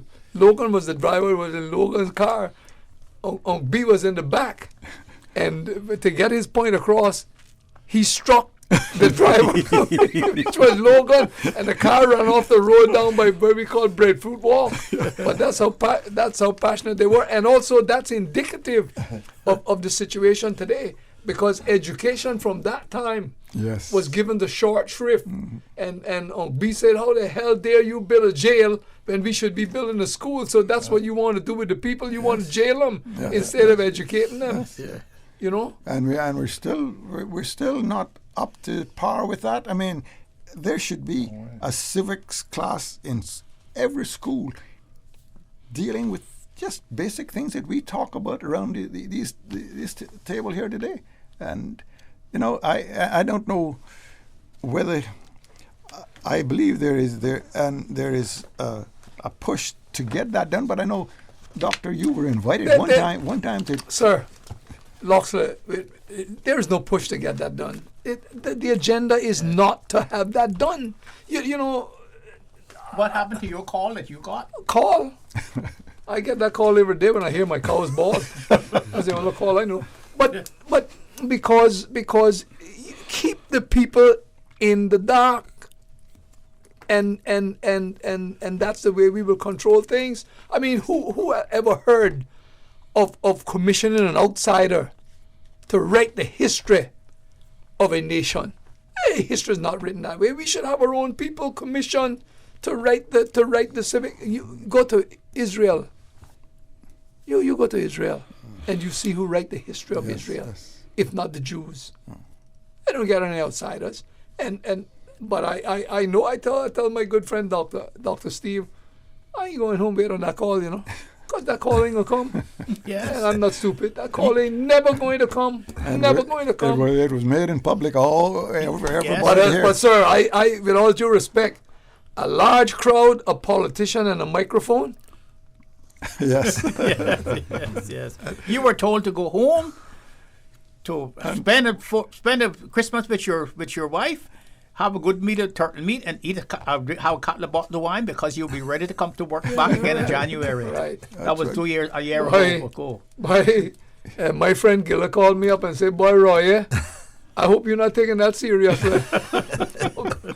Well, as long as we keep our history from the minds of our people, including the young children, because young children like stories.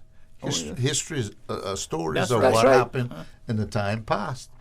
We should be teaching that to them in the primary school right on up, having them make models, having them draw pictures as they understand it, perceive it, right on up into the university. But if you do not fill your minds with history about yourself and your own people, it'll be filled. But you know, you're going to fill it with all the stuff from the outside, and it better suits the whole external takeover that's happening. But here's an important point. They're learning about their family. Yeah. Because these people will be family to them. They're learning about people whom they know. And so that here's what's happened. They use them as role models. Yeah. They say, oh yeah, who you say that was again? Mr. Loxley Banks. Mm-hmm. I know him, man. I can do that too. I can be like him too. Yeah. You see? Mm-hmm. So yeah, when we had our experience, right, Dwayne, you can back me up on this one. GCE O-level history, West Indian history specifically. It was almost impossible to even find a reference to the Cayman Islands. Well, yes, same way I went through school there. Yeah. But I think we've had a call on hold now for a little while. Let's see what the listening audience is thinking out there. Hello? Good afternoon. Yes, good afternoon. Yes. Quickly tell us what you're thinking. I have a question. I was speaking to a lady and her mother from Seattle, Washington. They came ashore from the cruise ship, and the lady asked me, where did Caymanians come from? Who were the first people here in the Cayman Islands? And that's my question to you all today. Thank you. Well, I think, Mr. Borden, you would like to pitch in on that one? Well, the first people here, the popular version is that the first people here came as deserters from Cromwell's army in Jamaica after the British under Admiral Penn and General Venables took Jamaica in 1655. And the first people were deserters. Supposedly, a man by the name of Old Isaac Borden and settled at a place in East End called Old Isaacs, which is kind of natural because it would be one of the closest points to Jamaica. I understand that when these people came, they brought their slaves.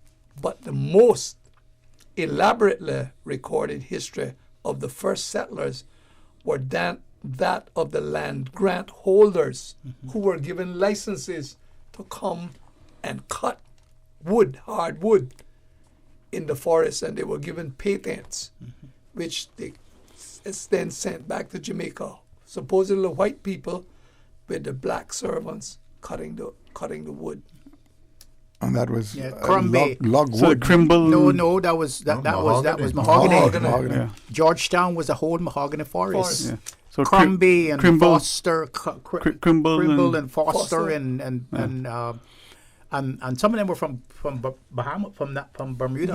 Dock Hewland, and there was a big lawsuit between yeah. some of them two, a woman and I think and some man she was in company with. A big lawsuit.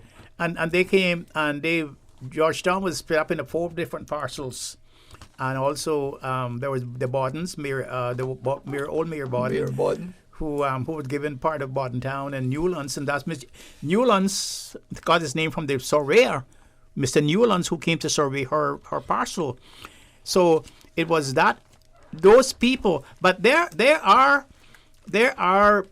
versions that even when the Spaniards had conquest of whole of Jamaica, that they would come to the Little Cayman to catch the turtle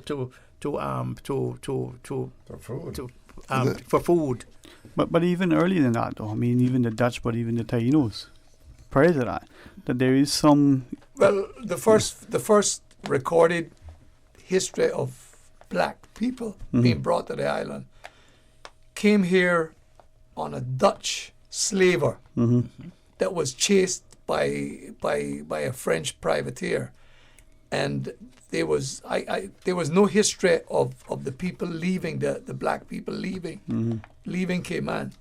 So I don't know what their names are. It would be interesting to find out if there's anything in the Dutch Maritime Archives or any other archives. But I do know that most of the versions say that white people came and they brought their black slaves, so that the Watlers, the Bawdens, they came. But that was together. That was like 100+ years later. Yes. Together.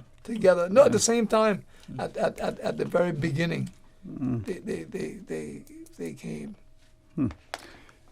Well, gentlemen, and the lady had to leave early. She had some other appointment. I think last actually 2.5 hours, just about, has gone by. The caller's still online there. Did that? We got one more, I think, Mr. Loxley. We got one more call? Well, let's take that one, and then we'll see if we can wrap it up here. Hello, good afternoon. Hello. Yes, I am still holding on, and I drove all the way from town, enjoying this. I had to come to Breakers, and I am enjoying those conversations this evening with all these historians and all the knowledge, and all it did was remind me of when my father used to come home from sea, and then the seaman that was home at the same time would come sit in our kitchen and talk of all the stories and historic things and places they had been. And this is just so enlightening, so refreshing. But I do agree that I think our school children, little children, would be humbly blessed and honored to have knowledge of all these things. So maybe you guys that have still some oomph could go there and get those messages across to them. But this is really enjoyable. I never laughed so much for myself, so I'm sure that driving people must have said, but she's gone crazy because she's laughing so big and bright driving. But I enjoyed that this evening. It is awesome. Because I know that everyone that is on that panel definitely is knowledgeable to Caymanian men. And I enjoyed that. Thank you all very much. Well, thank you. Thank you for the call. And you mentioned about going into schools, and there are a few of those things happening.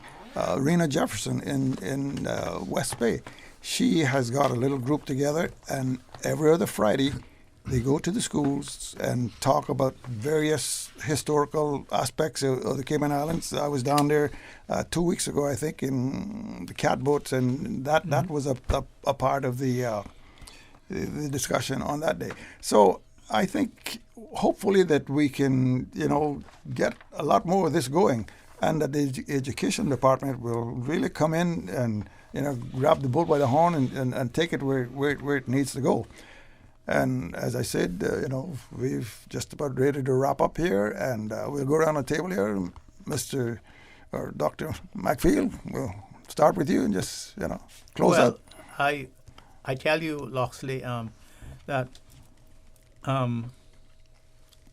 I part of my life is in the past. Most of my memories are back there. I sort of shut myself out of this new society as much as I can for my own peace of mind. And when you were talking about the catboats, I remember I was just sitting reminiscing about when I was able to go with my grandfather to the regattas, and we went down to West Bay and to the regattas, and my grandfather had a catboat named the Wilgo. And, I was there with my socks and all my best suits. And I was rooting for the Wilgo to win. And all these catboats out in the harbour there, and what they call it, in the bay in West Bay. And it was a sight to behold. And when I sit here now and I thought about that, and my grandchildren not going to have had that experience. And today, I thought that those were the best days of my life, and I didn't realize it then.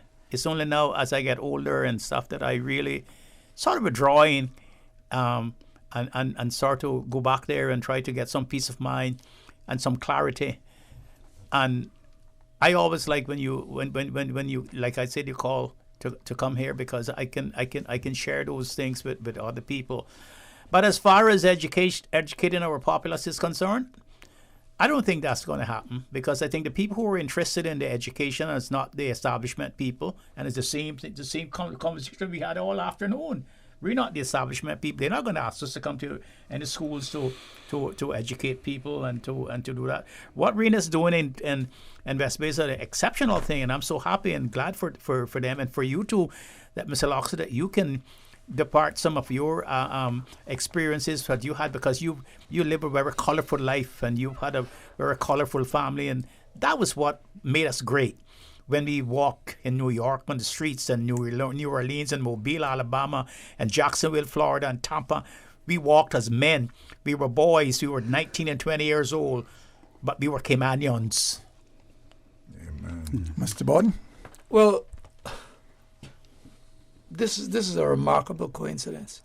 I was saying to my wife this morning, we wake up and we have devotions and we talk, and I said, in light of all that's happening now, I wonder if Caymanians realize where they are, what is happening.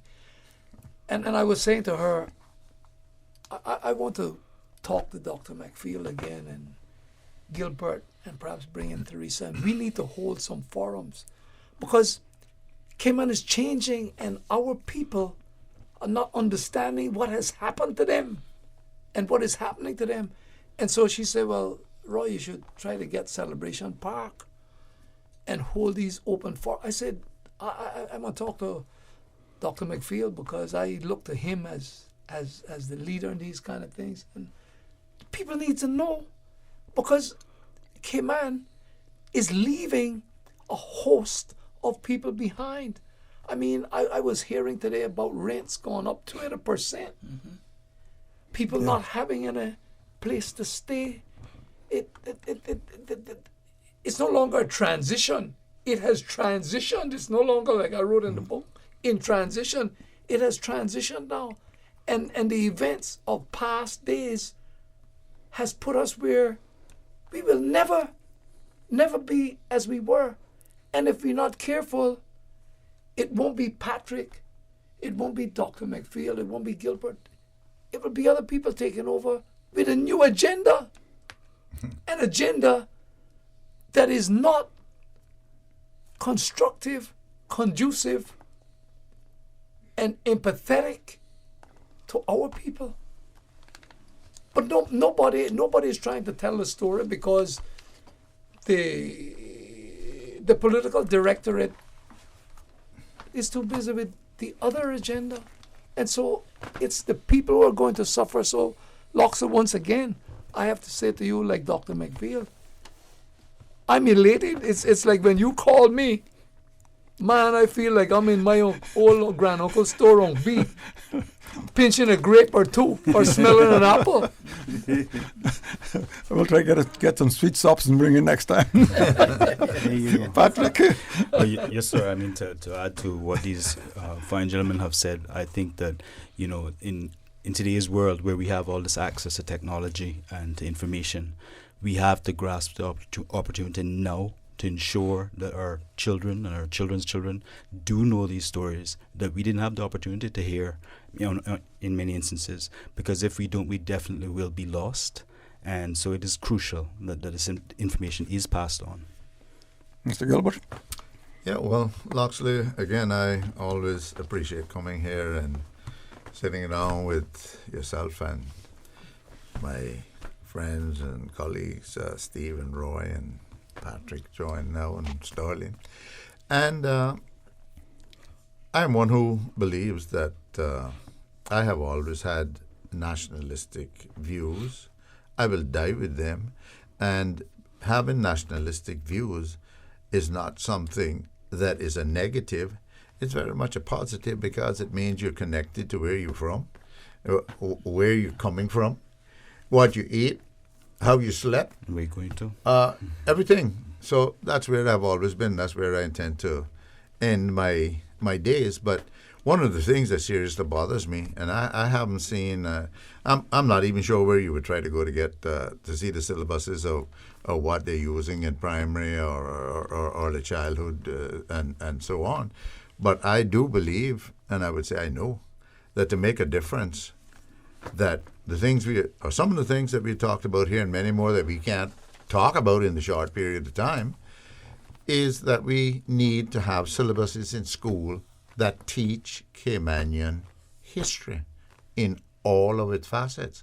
Because I don't believe there's anywhere in the world of a small island like this that started out with a few hundred people and for a long time had about 3,000 or 4,000 that has such a history. We are stretched across the world. We've achieved across the world. And right now, you'll hear more about General Venables and whatnot and so on, instead of talking about our history, our achievements. We didn't achieve by having non-Caymanians come here. That wasn't any achievement. They came here for economic purposes. We need to talk about the achievements which we put in place that attracted them. Exactly. Well, our story, we just don't sing enough of it, and we've got to sing that story, and hopefully that we can really get down to it in earnest here in the immediate. Sterling, you want to just say something? You want me to wrap it up and close it out? Well, you say something, then I'll come back and wrap it up. Well, Ms. Lux, no, I joke and jest, but thank you for allowing me to sit and participate, and for you to take in this forum, this time, to not just invite and involve us, but as a listening audience. I sit here in awe. It's like Mr. Roy talked about, the gathering of old men.